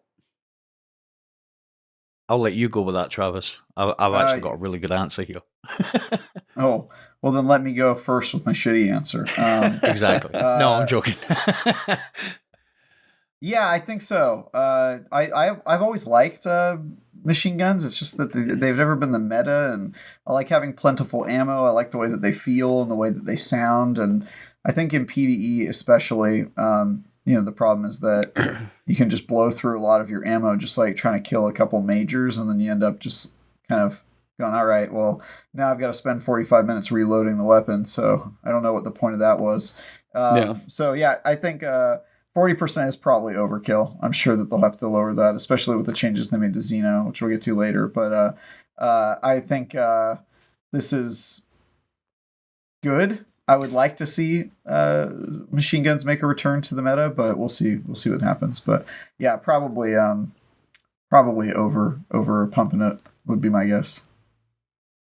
I literally must have had some sort of epiphany, because the last master I'd done, I ran a machine gun as my heavy slot. Couldn't believe how good it was, and Really? Abontis, you actually mentioned the machine gun because it was the one from Vogue. Corrective measure? I ran it. Yeah. Yep, I ran it through, and it absolutely tore through champions. All I had to do was break the shield. I always run a weakening grenade, so I put the grenade on, and that was it. They weren't getting a chance. They just disappeared. When I seen they were going to buff that by 40%, now, corrective measure has quite a large ammo capacity. I think it's like 269 or something. But because it's a slower fire rate, you're not really going to burst through all your ammo really quickly. Yep. I never had a problem with ammo. And when I seen that 40%, my first thing I thought of was, we're going right back to Thunderlord. Oh, yeah. That's even though we're not doing it against bosses, but I remember, and it was Inverted Spire. I equipped it, and I ran the whole strike, never took it off. This is a Nightfall.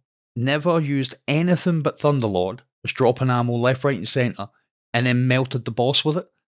Never had to use another weapon, used that for the whole strike.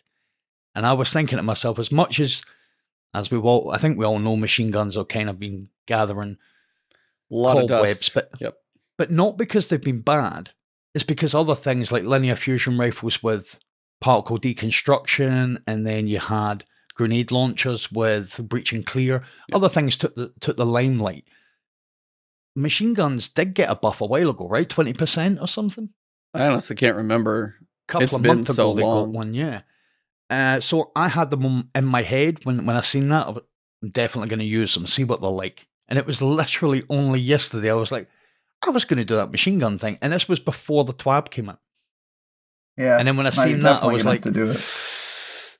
Yeah. Well, I'm definitely going to be using machine guns, but I agree. That's going to get brought down. That is going to get, because PvE enemies, 20% against bosses, champions aren't considered bosses. Nope. They're majors. In the major category, yeah. So, yeah, that'll be interesting. I mean, I haven't been feeling like I've been able to use Xenophage got nerfed and didn't feel good, which they did change, by the way. We'll get to that later for exotics. Avalanche, Commemoration. Even the new one, now that you can get stats for all, one for all, I know the stasis one's like I feel like it's a 900 RPM, and those aren't really my favorite. But if you can get that one for all on a machine gun to proc, which hitting 3 enemies with a machine gun, you already got a lot of bullets anyway. If you can get that to proc, and then you have like stats for all, one for all, like I've got on one of those, 40% plus 35% to everything, or 55% to a boss. That's like 70% damage if you can get that to proc next season. Yeah. There's going to be some fun with machine guns. But yeah, Thunderlord with its lightning bringing down, I think people will be doing damage tests with like Xenophage, Grand Overture, which also get a bit of a tweak, and then stuff like Corrective Measure. You've got Avalanche, Commemoration. Guardian Games is bringing the Heir Apparent catalyst for totally forgot about Heir Apparent. Yep.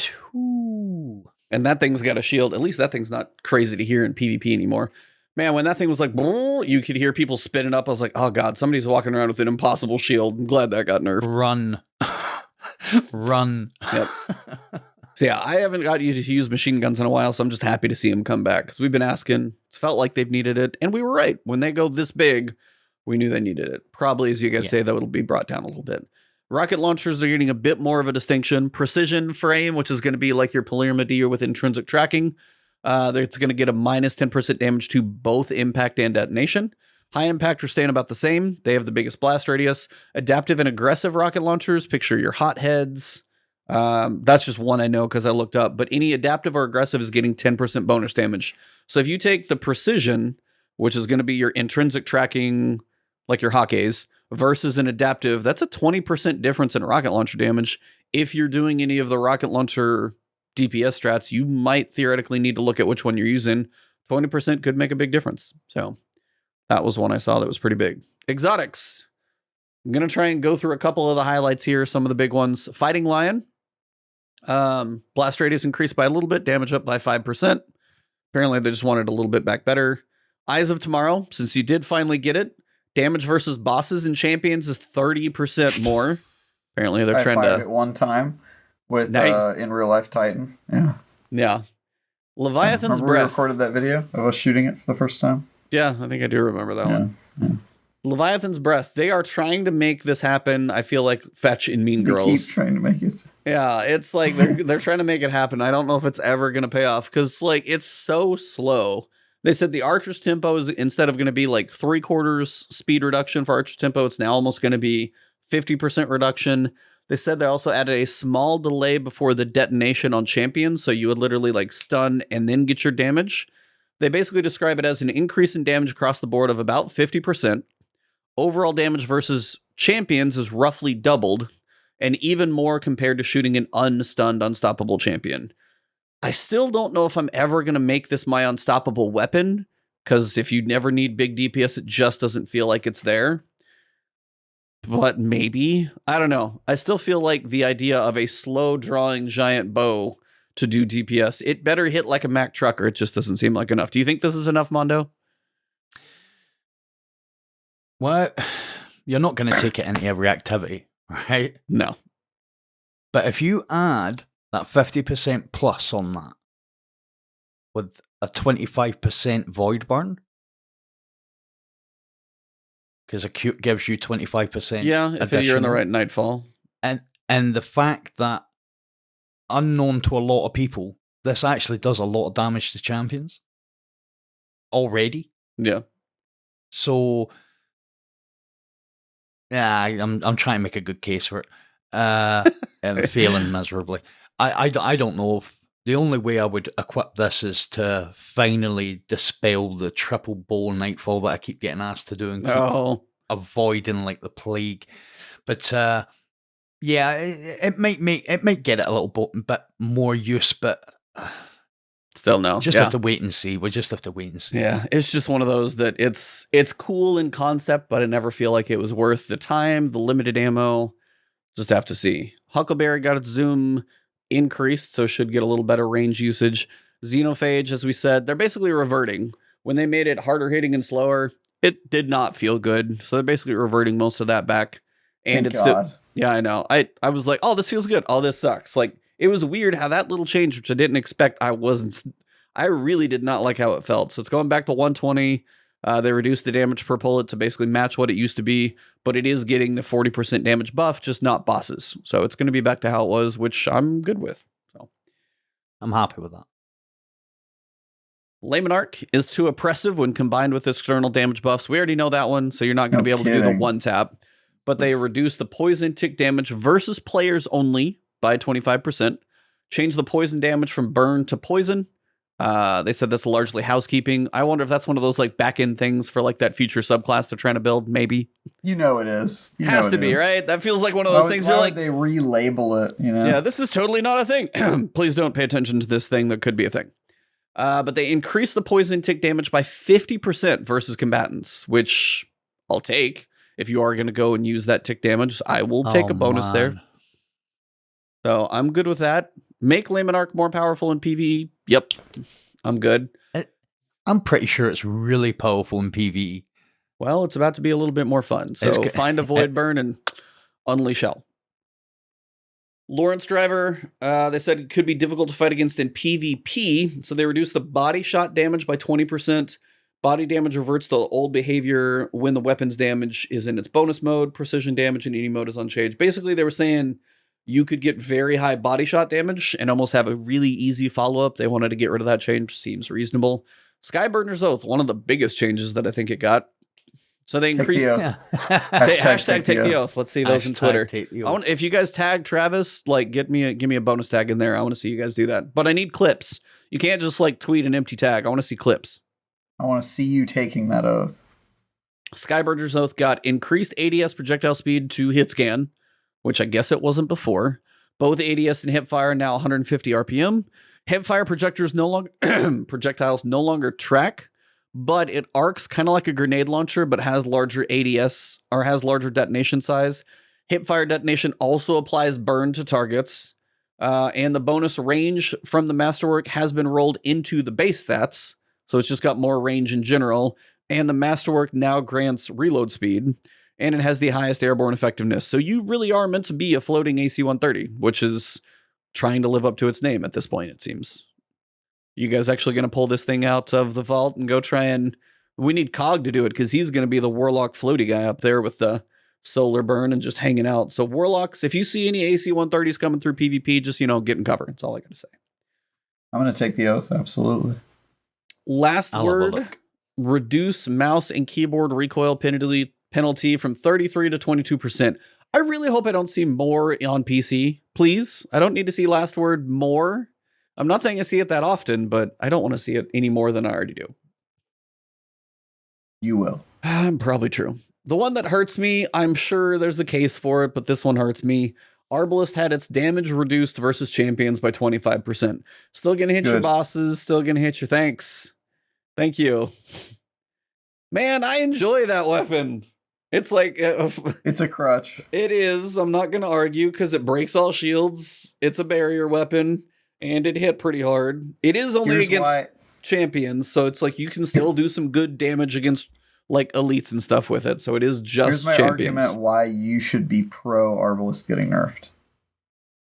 Because Arbalist right now, the only reason it's popular is because it gets around bad PvE mechanics that Bungie refuses to fix. Well, that's the reason I like it, yeah. Exactly. That's the reason you like it. Yeah. So without it in the sandbox, it will force Bungie to address the real issue, which is that champions are not good. They're broken. Yeah. Half of the champions don't even work right. And without Arbalist there without Arbalist there to save you from how bad that is, Bungie is now going to have to fix champions. And so I say, good riddance, get Arbalist out there, reveal the ugly wart, the pustule that's on Destiny's PvE sandbox that is okay, Travis, that is champions. Calm down. That's a lot way. I just think like this is going to bring the problem to daylight. It's like going to show that like they need to fix the champions issue.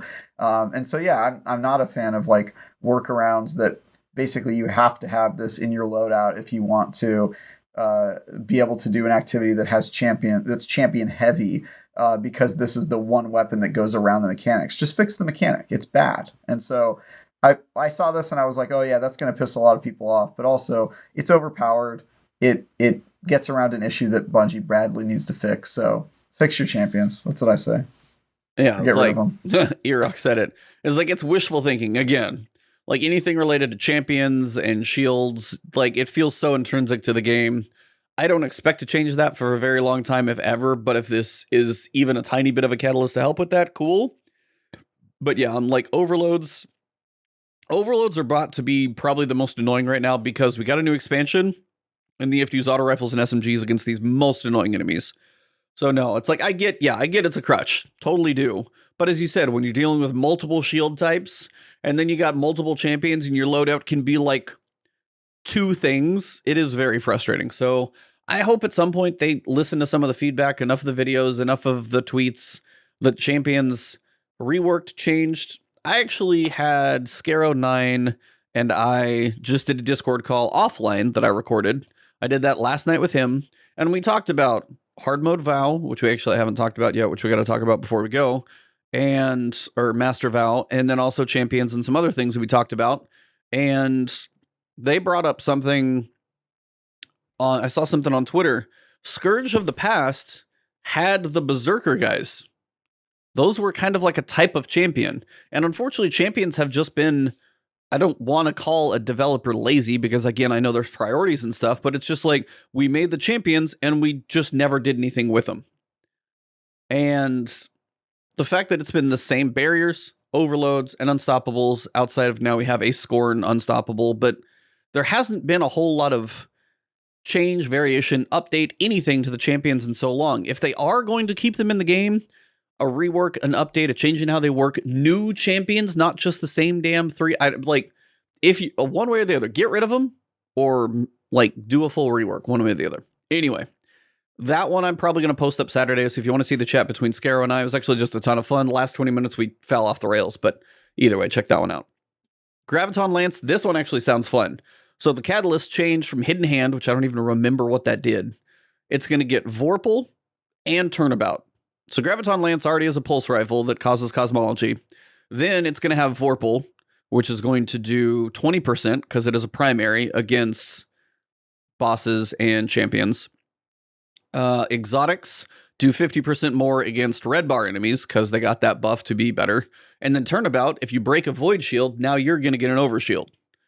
So at some point, Graviton Lance finally might get to see its day. It does seem like it could have some potential. Wasn't it like everybody's favorite gun for a while in Destiny 2? I feel like at the start of Destiny 2 it was fun, and then it just like has been crying in the corner for like 3 years. Back in the Faction Rallies day, it was like the PvP meta for a really long time. So it's just weird to see it coming back because they went out of their way to kill that weapon.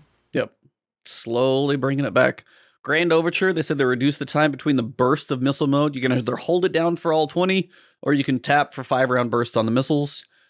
Cold Heart, they said most linear fusion rifles now don't have enough to set them apart as we're getting regular legendary fusion rifles. So Cold Heart, the sustained damage is going to give you ionic traces, which is going to help you with ability energy, which is interesting. Also, the grace time before the damage ramp goes away. It goes from 0.113 seconds, which is kind of like a blink of an eye, to 1 second. So you get a lot more time to get back on target in case you do get flinched or something. Prometheus Lens in the same way. Sustained damage applies a more useful burn to targets. Wave Splitter is basically getting normalized. And then if you pick up an Orb of Power, you're getting 10 seconds of maximum power, up to 20 seconds if you get those Orbs of Power. Osteostriga, apparently the projectiles were rotated by 90 degrees. I will never understand how that was a thing. So, sure. And it just came out of the gun the wrong angle. Yeah, it was like came out. So, yeah, for whatever reason, that's getting fixed. I didn't even notice that. No. I use that gun a ton, and I never noticed it. Nope. Lord of Wolves has its damage fall off start and end reduced by about 25%. So, Lord of Wolves is getting brought back as well. Any exotics in there that you guys see that you want to shout out before we get to perks and stuff? No. No, I would like to just address the champion thing. Go for it. Yeah. Which really covers Obelisk. I agree that, as I'm sure everybody does, that champions are a pretty waste of time at this point, especially when mods don't stop them. But I'm not really sure what they could do to change champions now. Because they've messed about with that model so many times, the Nightfall model. Right. You know, we had normal Nightfalls, Prestige Nightfalls, 5 of Swords card, now champ, well, we had the Ordeals, then we had the GMs. At this point, I think the only way to really fix this, or a major way to fix it, is to remove champions and start bringing in more enemies like the Light Bearers. Mm-hmm. Like that's exactly what I've been proposing on this show for like 4 months. Yeah, it's like we've been preaching this from the rafters. Ability-based mini bosses that make you play a certain style to beat them, because the champion mods don't work. Yeah, you know, I think if anything, it's a joke. The Become Legend version of the campaign proved that you don't need champions to make difficult encounters content challenging and fun, and it's just like. And I think sometimes Bungie confuses difficulty with fun. For sure, you know. Yeah, I mean, Master Vow. Since we're in the middle of this, we can basically just breach this topic. Master Vow is the exact opposite of the Legendary Witch Queen campaign, because Legendary Witch Queen campaign was Challenging to an extent. I mean, I made it through it solo, but it felt meaty, and you could probably even beef it up a little bit more by leaving those mechanics still there. Loosen Hive Papa Super, you can still get just railed. Like, you see that void shield flying at you, there's not a lot that's going to happen if it bounces your direction. You're kind of toast. Suppressing grenade can end your run. Oh, man. Yeah, when you get suppressed, you're like, whoa.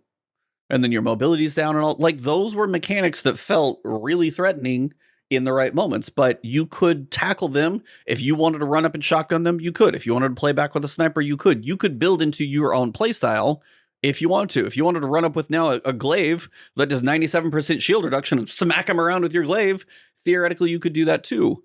But when you have champions in there, and maybe it's barrier and overload, can't use my glaive. That's out now. So you get limited so much in that way. And did either of you guys try Master Vow? No, absolutely not. Can you do it on your own? No, it's filled with champions. Yeah, it is filled with more champions. So screw that. Here's my proposal: either do more light bearers. You know what would be great? You know what they should do for master raids is they should take a page from Elden Ring's book and just make like an activity that you can queue into where you're like, becoming a disciple of the darkness, and you just like load into raids as a hostile enemy every once in a while, Oh, like an invader? Man. Yeah, an invader. That's what they should do. Oh that my would God. be way harder. That'd be way harder than champions. I do not know about that. That's like Gambit. That's like Gambit raids, though, and all of a sudden, this like. Just saying. That would be ridiculous. Let's throw it in. Some warlock coming in with put it in the labs, Bungie. Let's see what happens. Some warlock coming in, floating in the air with the AC. Yeah, just AC 130, just raining hellfire from above. I think I'm getting shot from about 40 meters up. Where's that warlock? Yeah. All right, I want to talk about just like the idea of adapt versus craftable raid weapons, but I kind of want to put a pin in that till the end. So let me see if we can get through some of the perks. Opening shot has been fairly nerfed on shotguns, not going to feel nearly as potent. Snapshot sights is going to be a little less snappy for special weapons. They're trying to make sniper rifles not require that perk so much. Full choke is going to be a little less of a narrowing of the spread. Smoothbore is going to be a little less of the widening of the spread. Desperado is not going to fire as fast, but the PvE penalty is removed because they're trying to get a little more flexibility what weapons they can put that on. Air Assault is actually being brought back, and it's rebuilt, which will now grant plus 60 airborne effectiveness when you're wounded. So it's going to work the same way Eye of the Storm would work. So if you are wounded, probably like lose your shield, for example, when your screen goes red, you're going to be much more effective in the air. So in theory, if you are one of those who lean into that, and that's your like crutch, then in the air, you're pretty much that's one of those moments where if you are hurt and you've got stompies on, that plus 60 almost would counter it for you if you lean into that play style. Mulligan still sucks, I think. I don't think it's going to matter. It says increased chance to return ammo on a miss from 20 to 35% on primary weapons. Unchanged on special or heavy. Nobody runs it. It's not worth it on primary for damn sure. So no, thank you. Compulsive reloader got a little snappier. Faster reload buff from 40 to 50, and the reload animation is about 5% faster. Adagio, shout out to Fallout's video that is no longer useful. Slug shotguns were able to get a one-shot body kill with Adagio. They turned that down for shotguns from 30 to 20%, so it won't do that.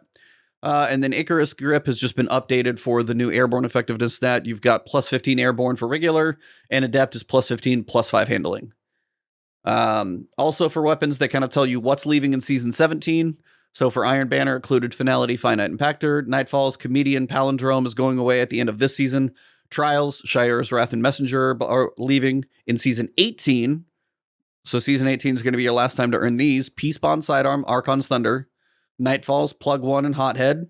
Trials, Eye of Soul, and Summoner. So if you are looking at any of those as weapons you want to grind for, have options of, those are your time windows to work on getting those. And then for abilities, we got some quick changes before Gambit Labs, which seems like a joke. Axiom Bolts have their base cooldown increased from 91 seconds to 152 seconds. So they got a minute increased on their cooldown time. Titan's Barricade, when you are using Bastion, also had its base time bumped up by 30 seconds to match the Warlock Rift. Offensive Bulwark now provides 60% less grenade energy in PvP game modes. PvE is still unchanged. Whisper of Chains now provides 15% instead of 25% damage resistance when you're near a crystal, unchanged in PvE. Renewal Grasp got shot in the face, I'm pretty sure. While equipped, Renewal Grasp increased the base cooldown of Dustfield grenades from 62 to 152 seconds, and the outgoing damage penalty applied to player victims in Renewal Grasp is reduced from 50% to 20%, unchanged on PvE. Any big shoutouts in the abilities for you guys, besides most things got longer cooldowns? Yeah. I think it speaks to the fact that they're trying to make abilities play less of a role, which has kind of been their motto for the past couple months, maybe even longer. So, I don't know. I mean, some of these I would argue aren't really good enough to warrant having a longer cooldown. But go for it, man. You do you, Destiny. I don't have any strong opinions on this one. And I was like, for me, I would just say Axiom Bolts. I do get chased by those. I feel like they're a little spammy right now. That one I could not care less about. I was like, yeah, those suck. And again, the Titan power of the barricade, they do want to give you the overshield, but making it a longer cooldown seems like a fair trade-off, because especially if it matches the Rift, that seems balanced. Also gives you a reason to make your resilience higher. Class ability come back. Because I never do that. Anytime it's like, oh, we'll make your class ability come back. I'm like, what? That barricade shield I use like once per match? Yeah, for sure. I definitely want to increase that cooldown. But, now that it gives you an overshield, I definitely use it more often. Yes. What about you, Mondo? Any standouts in there? Changes for your playstyle? Not really. Most of it's PvP. What you got against PvP, bro? That's exactly what I've got to do, bro. You carrying me through trials? I'm up for that. You want to? Yeah. We'll 100%. Sure. No, the Axiom Bolt one. Yeah. That's okay, but the rest of it. Question marks. Yeah. Yeah, I'll just have to see. Again, all of these we just have to see exactly. We just have to see how they're applied. Yep. Gambit Labs is going to be the moat thief version. So now if you have multiple blockers, you're not going to be draining moats. Instead, every second the invader is invading, one moat drains directly from the bank. Now, I love how that is a bullet point, and yet, below it, separately, they say, keep in mind invaders need to be near the bank in order to drain moats. That is the first time I've heard them say that about this. So instead of like invading and then being like hide and go seek, which is what they say, they don't want it to be hide and go seek, I really hope it says you need to be near the bank, like on the game screen somewhere. Otherwise, nobody's going to know. People invade and be like, why aren't they draining? Now, granted, yeah, you could go pop a bubble on their bank and be really annoying. I get that. Maybe a Well of Radiance just to be ultra frustrating, to just be hard to kill. Honestly, I think people are just going to be shooting rockets at the bank to kill the guy and then go back to what they were doing, since everybody has rockets now with heavy ammo. So I don't know if this is going to do that much. Are you guys even going to touch Gambit Labs next week? I didn't touch it last time. Nope. Is the question Gambit Labs or Gambit? Just either way, it's no. That's fair. Then why do you need the clarification if the answer is no, no matter what? Yeah. Travis, come on now. It's called. I'll savor in the moment now. I agree with you 100%. Gambit sucks. I will not play it. Shout out to Necromancer Zale with another $10 super chat message for Bungie. If you guys are listening, don't hate us too much. They are for sure. Can we please get more matchmaking in events like Nightfall and seasonal activities? I'm a solo player. Rarely ever do I have a bad matchmaking experience. Maybe low level raid. Raid would be tough, but I can tell you at this point, matchmaking 100% should be on the legend difficulty anything at this point. Because if it's matching the powerful gear, not even Pinnacle, not above Pinnacle, the powerful gear cap, you probably need to be close to the powerful gear cap to do that one match made, I would say, unless you just want to do it by yourself and under leveled. But if you're within about 10 levels of like say 1550 for legend, that should be match made, I feel like, or at least have the option to try. I have an idea for the matchmaking. I've had this idea for a while. You could matchmake. You could put matchmaking in Destiny in a different way, right? It's not quite matchmaking, but if you had like what you can do with private matches, but have it for like social spaces where you could select to join a social space with people who are looking to raid or they're looking to do trials and make fire teams that way instead of just loading into the activity with 5 other people. You could somewhere you could create a fire team. I mean, I think that I'm not sure how that would work technically. You know, the yeah, it's actual like, I mean, input even in something into the like code. Like, even in something like World of Warcraft, there are massive social spaces, but when you go to, say, search for a dungeon, it's still typically done through a menu-based situation, just to, like, walk up and, like, tap somebody on the shoulder in the tower and be like, hey, do you want to go play? That's harder to do than having a focused way to filter people into wanting to do an activity. So I don't know if the social... I fully agree that matchmaking should be on for certain activities, or have an option, at least, because, as Mike G said, solo players can't even complete the war table. That's a frustrating thing for a lot of people. Some people theoretically could go through and do legend solo. Some people won't be able to, but if it's part of your like season activity, the fact that, yeah, it's a higher difficulty, but it's not like drastically changing the mechanics. I feel like they, put a couple warnings. You need unstoppable, you need barrier, you need whatever it is, but then honestly, go ahead and just make it match made. I feel like legend at this point is not a dramatic change in difficulty. It's not going to be scary enough that matchmaking is going to make it a horrible experience. Maybe have a minimum level cap or something like that, but that's probably about all I would say. I don't want to try and carry somebody who's like 1450 and through a legend nightfall. That doesn't sound fun. But outside of that, that's pretty much my only piece.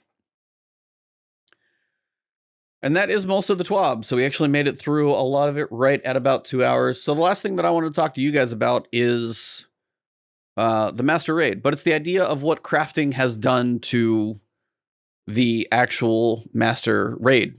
And we've got Adept weapons that can use Adept mods. They are going to likely see 2 perks in the 3rd and 4th slot, and you get those. You get a random Adept weapon. Seems like it's probably on a knockout list, so you'll probably get each one once first.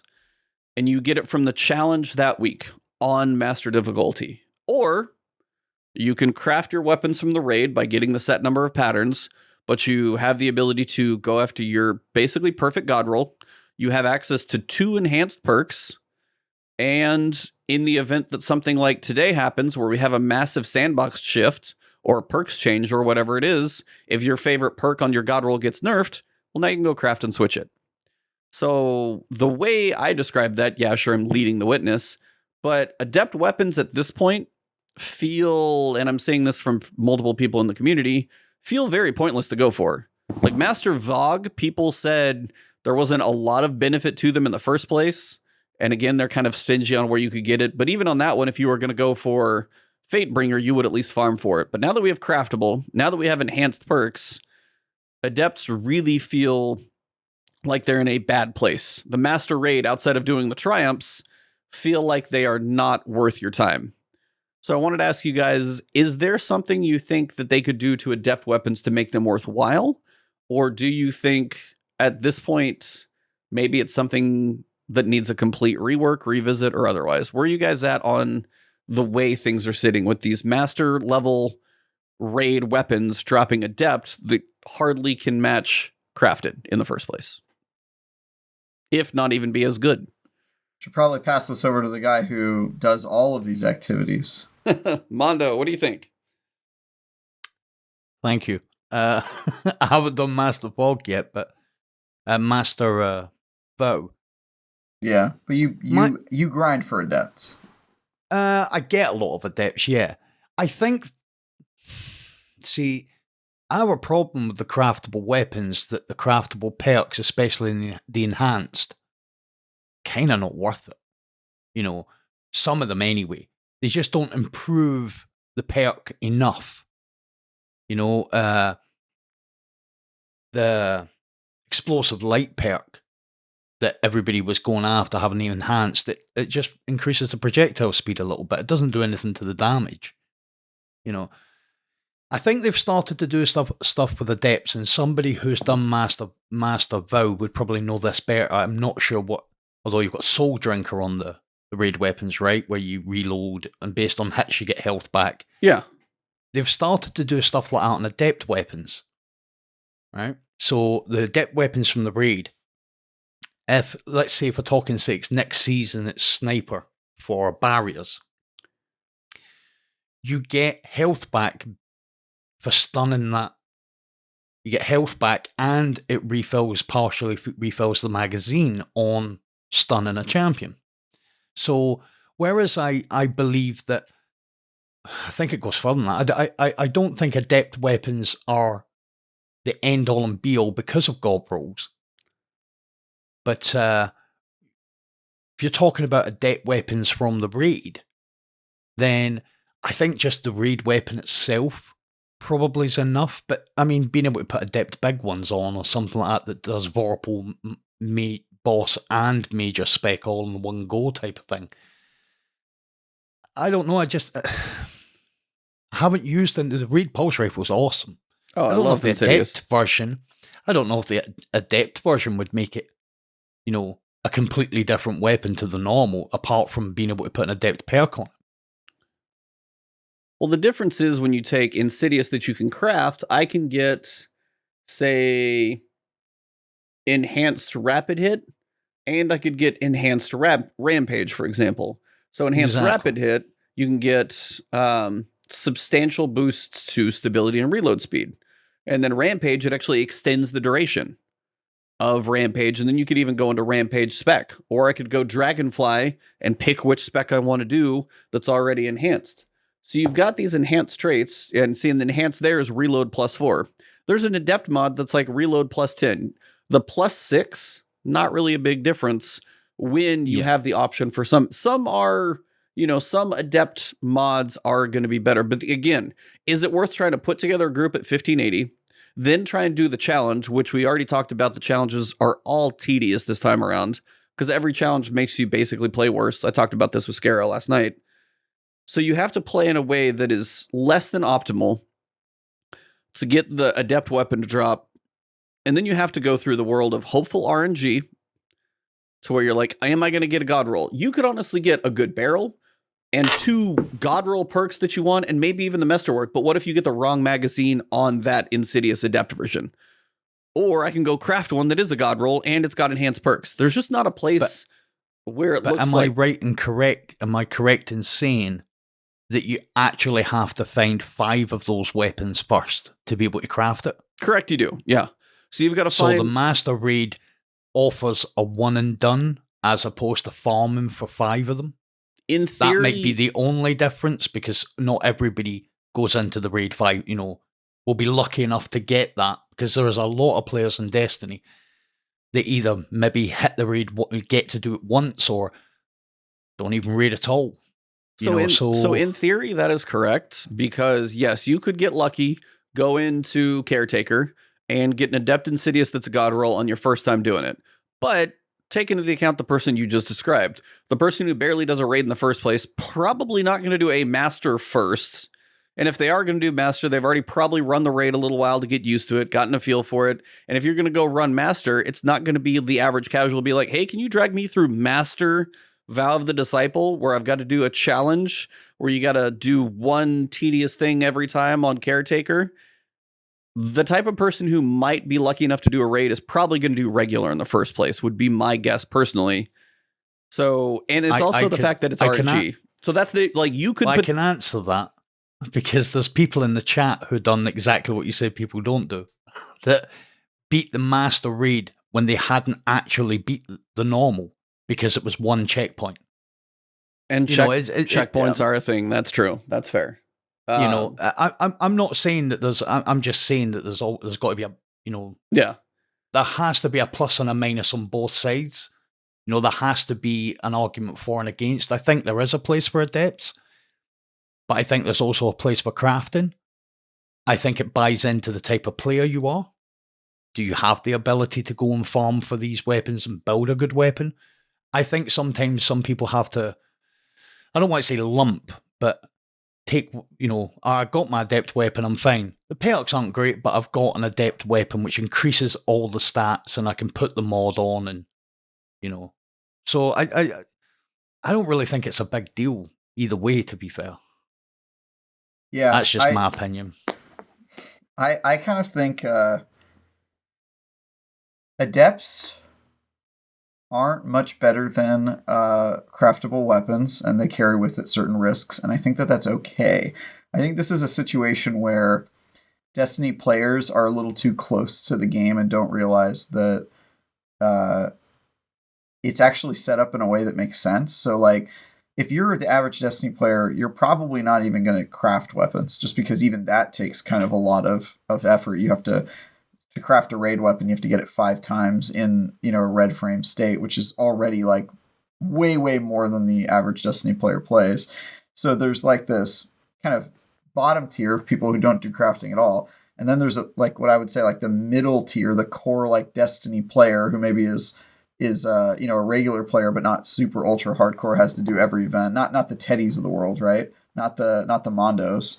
And those people are probably going to use crafting, and they'll use it to get like 85% of the way to like, a top S tier like god roll, because they can, and it's also easier to manage because, as you said, they can just re-roll the perks, and that makes the barrier of entry to having like pretty good weapons somewhat accessible. I mean, it's still crazy that you would have to do a raid 5 times, but it's still, somewhat in the ballpark of like, if you're a regular player, you can get there. Yep. And then I view Adept weapons as being like just the upper echelon. And for those ones, I feel like you want to make them as inaccessible as possible, because one, those are really for the people who play Destiny constantly, that have, 7,000 hours on it and like just like doing that sort of content. And they need things to chase. That's part of why they play.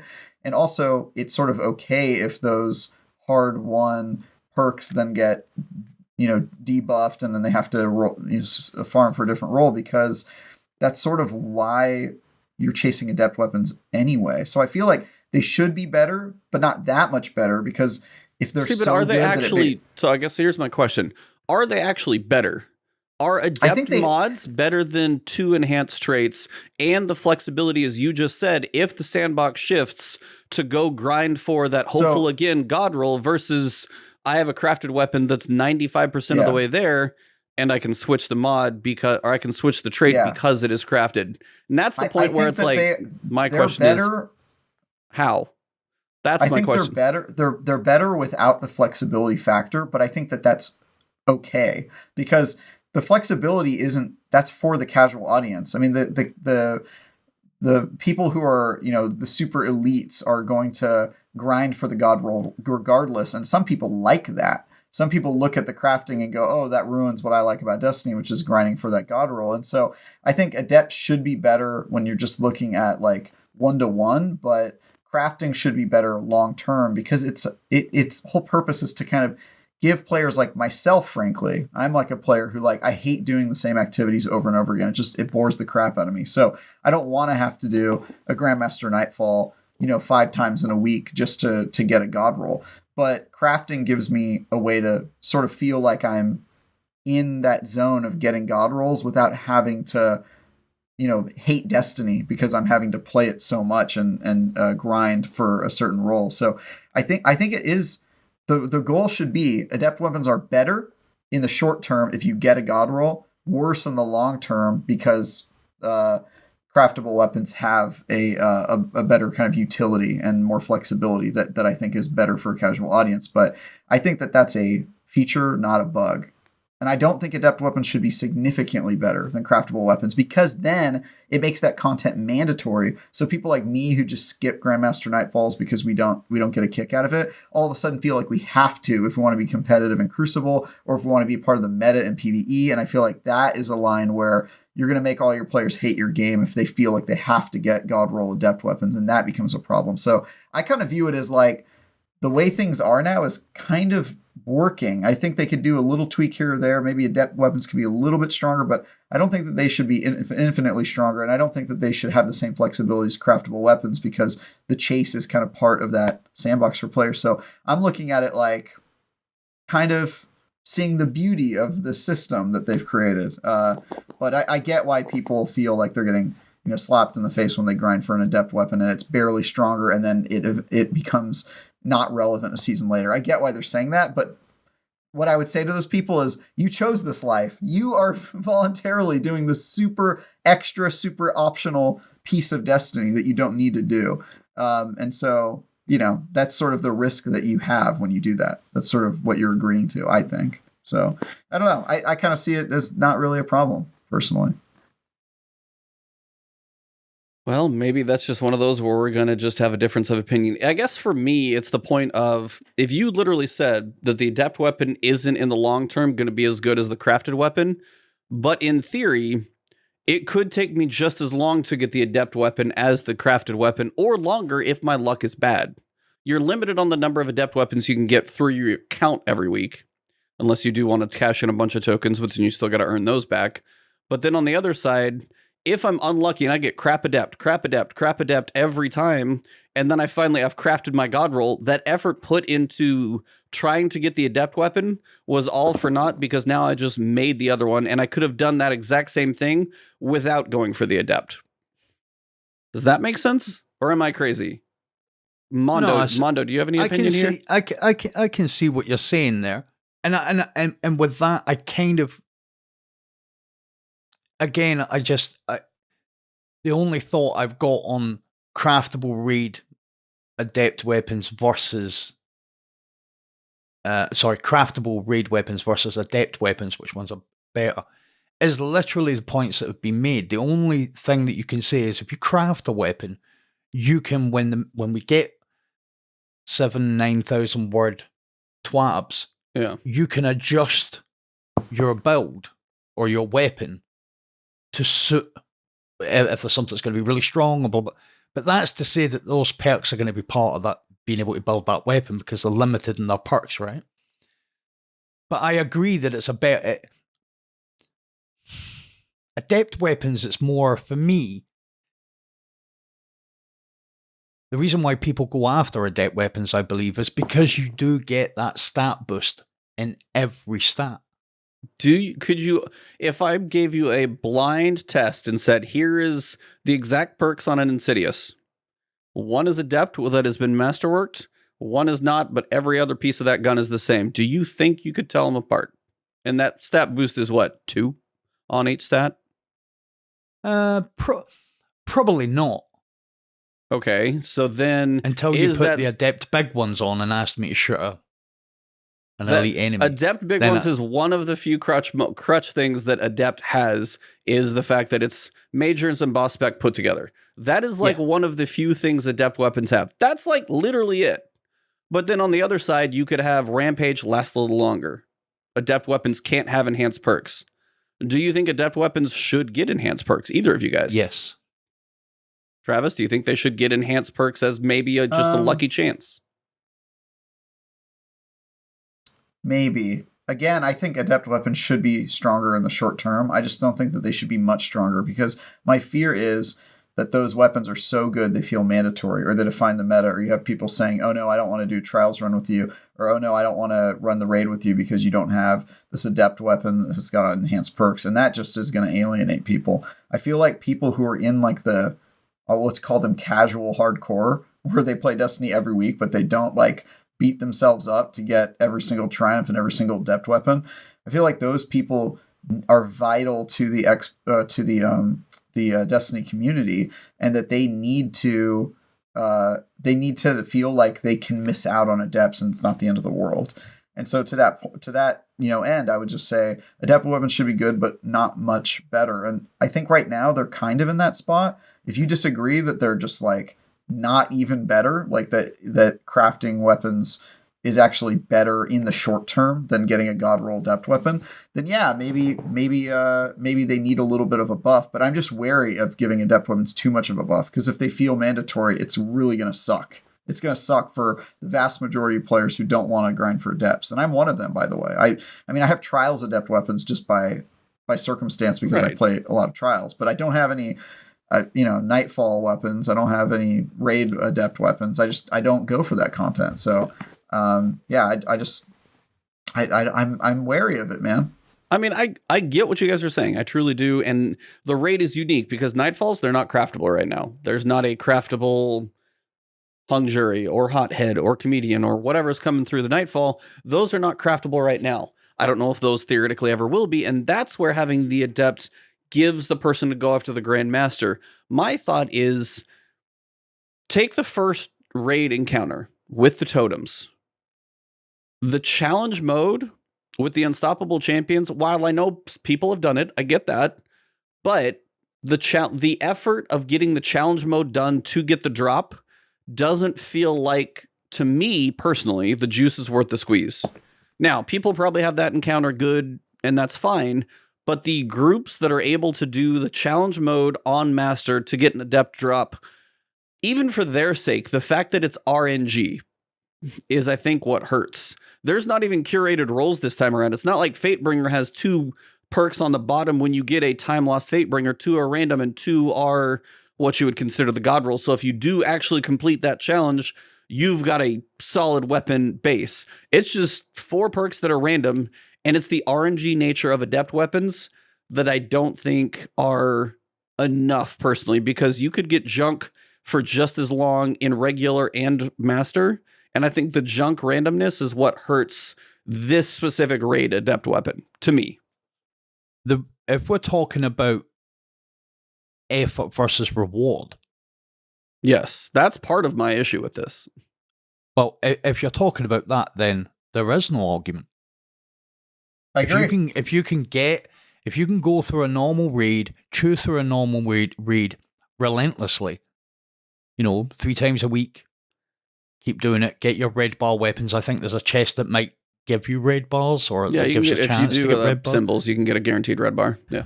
Right. So you can predictably, after 2 weeks, if you raid on each character, you can craft that's saying you get the same weapon. Right. You could. There's a path. There's a path to get there. In a perfect world, in the second week, you could craft. If that's what we're talking about, which is a different thing from are they better, then I agree on if using that as the template.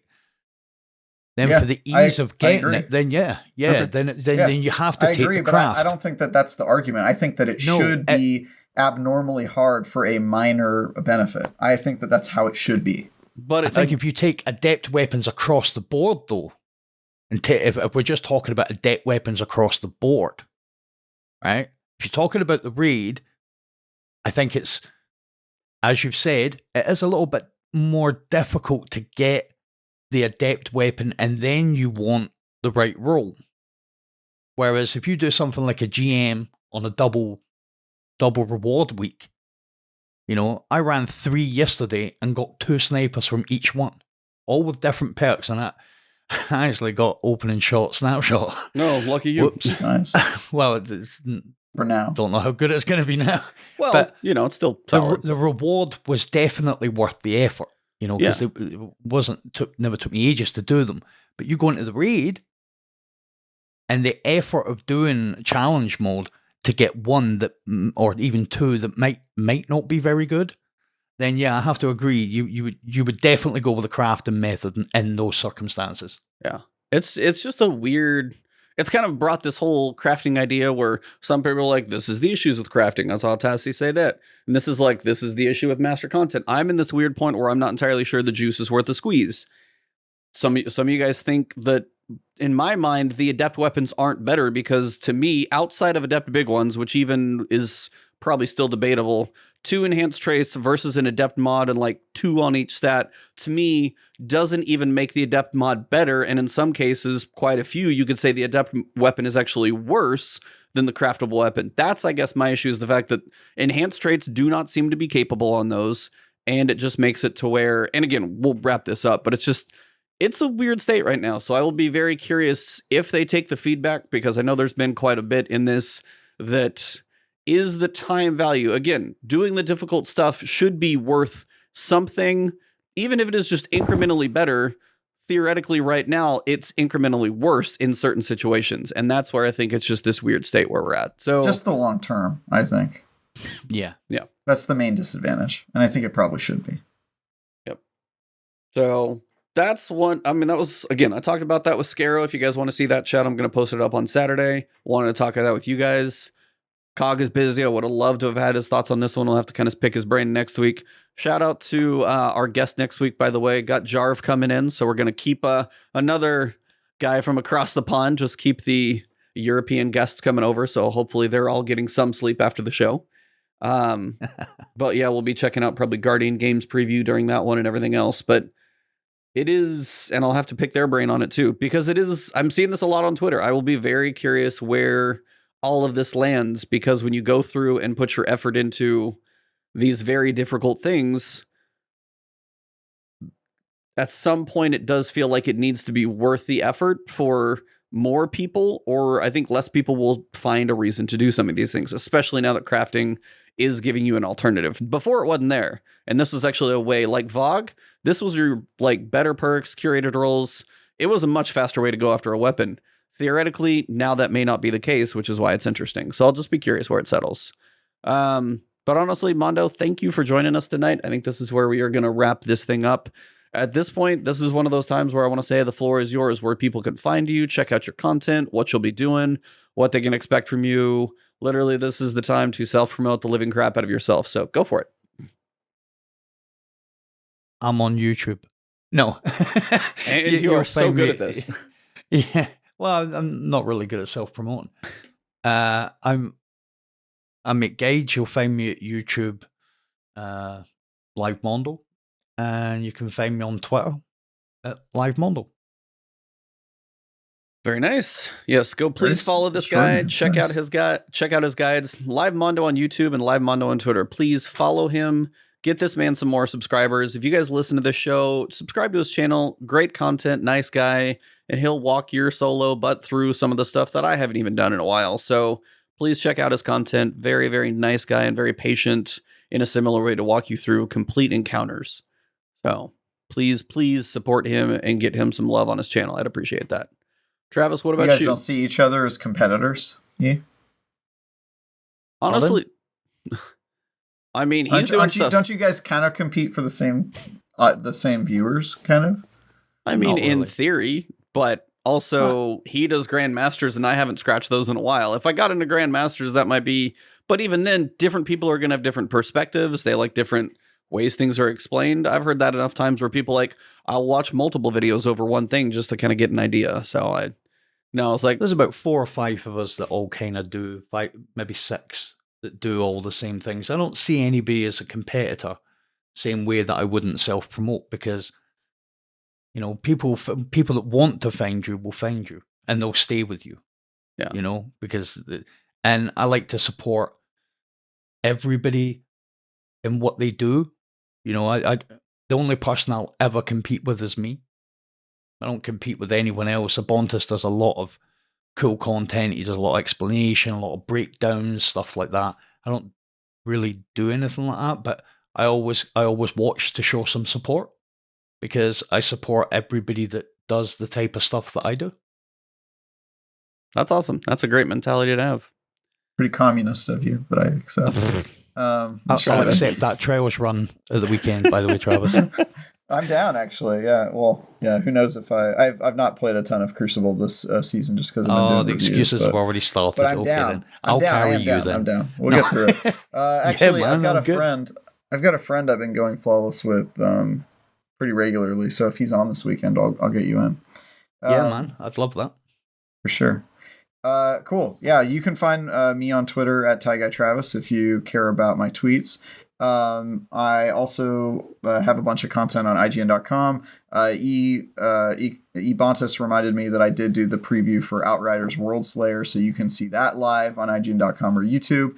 I've got the review for Postal 4, upcoming review for Trek to Yomi. You can find all that on IGN.com. And then I also have a Destiny raid guide, weirdly, which is super late. I don't know why we decided to make this content. Eventually, I honestly want to do one of those, at least for regular as well. Just because I know certain parts, especially like exhibition. Mine would probably take way too long to put together, so it'll be later than yours. But it's the idea of showing stuff from every encounter, like the stupid detailed way I would do mine. Yeah, I mean, there's I can tell you, after having one of my videos be later to the party than it's ever been and get exploding, you never know if it's going to be the thing that hits. And It's you true. guys are big enough that, hell, it's probably going to be fine. Yeah, it'll probably be okay. The reason it's taking so long now, I finished the script and the footage and all that. It's just because I'm editing the video myself, which is the first time I've done that since college. Nice. So, yeah, that's why it's taking so long. That's it for me. You can watch a show I do on Sundays called Bitcast that happens at 8 a.m. Pacific as well. If you want to hear me talk about general games industry, non-Destiny specific stuff.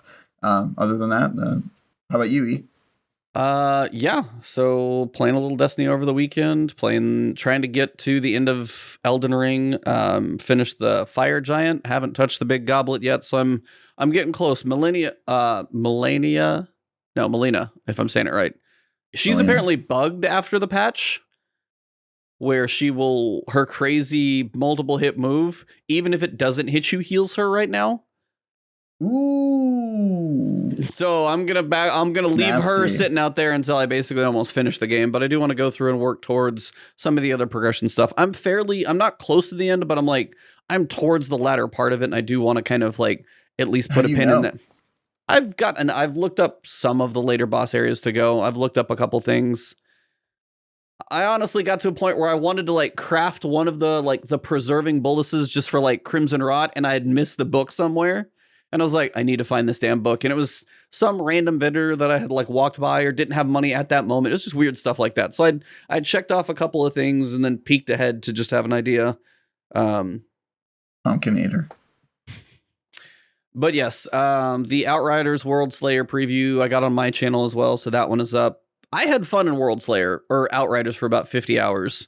And then we know the bugs and the inventories and Coghead is logging issues for a while. But at this point, honestly, they've done a lot of quality of life stuff. Looks like this is going to add a nice little in-game grind. And there's a piece that we don't even know about yet. So I'm still curious. And I think in June, if it's about a month after a Destiny season launches, will probably be a nice place for that to launch if you're not playing anything else.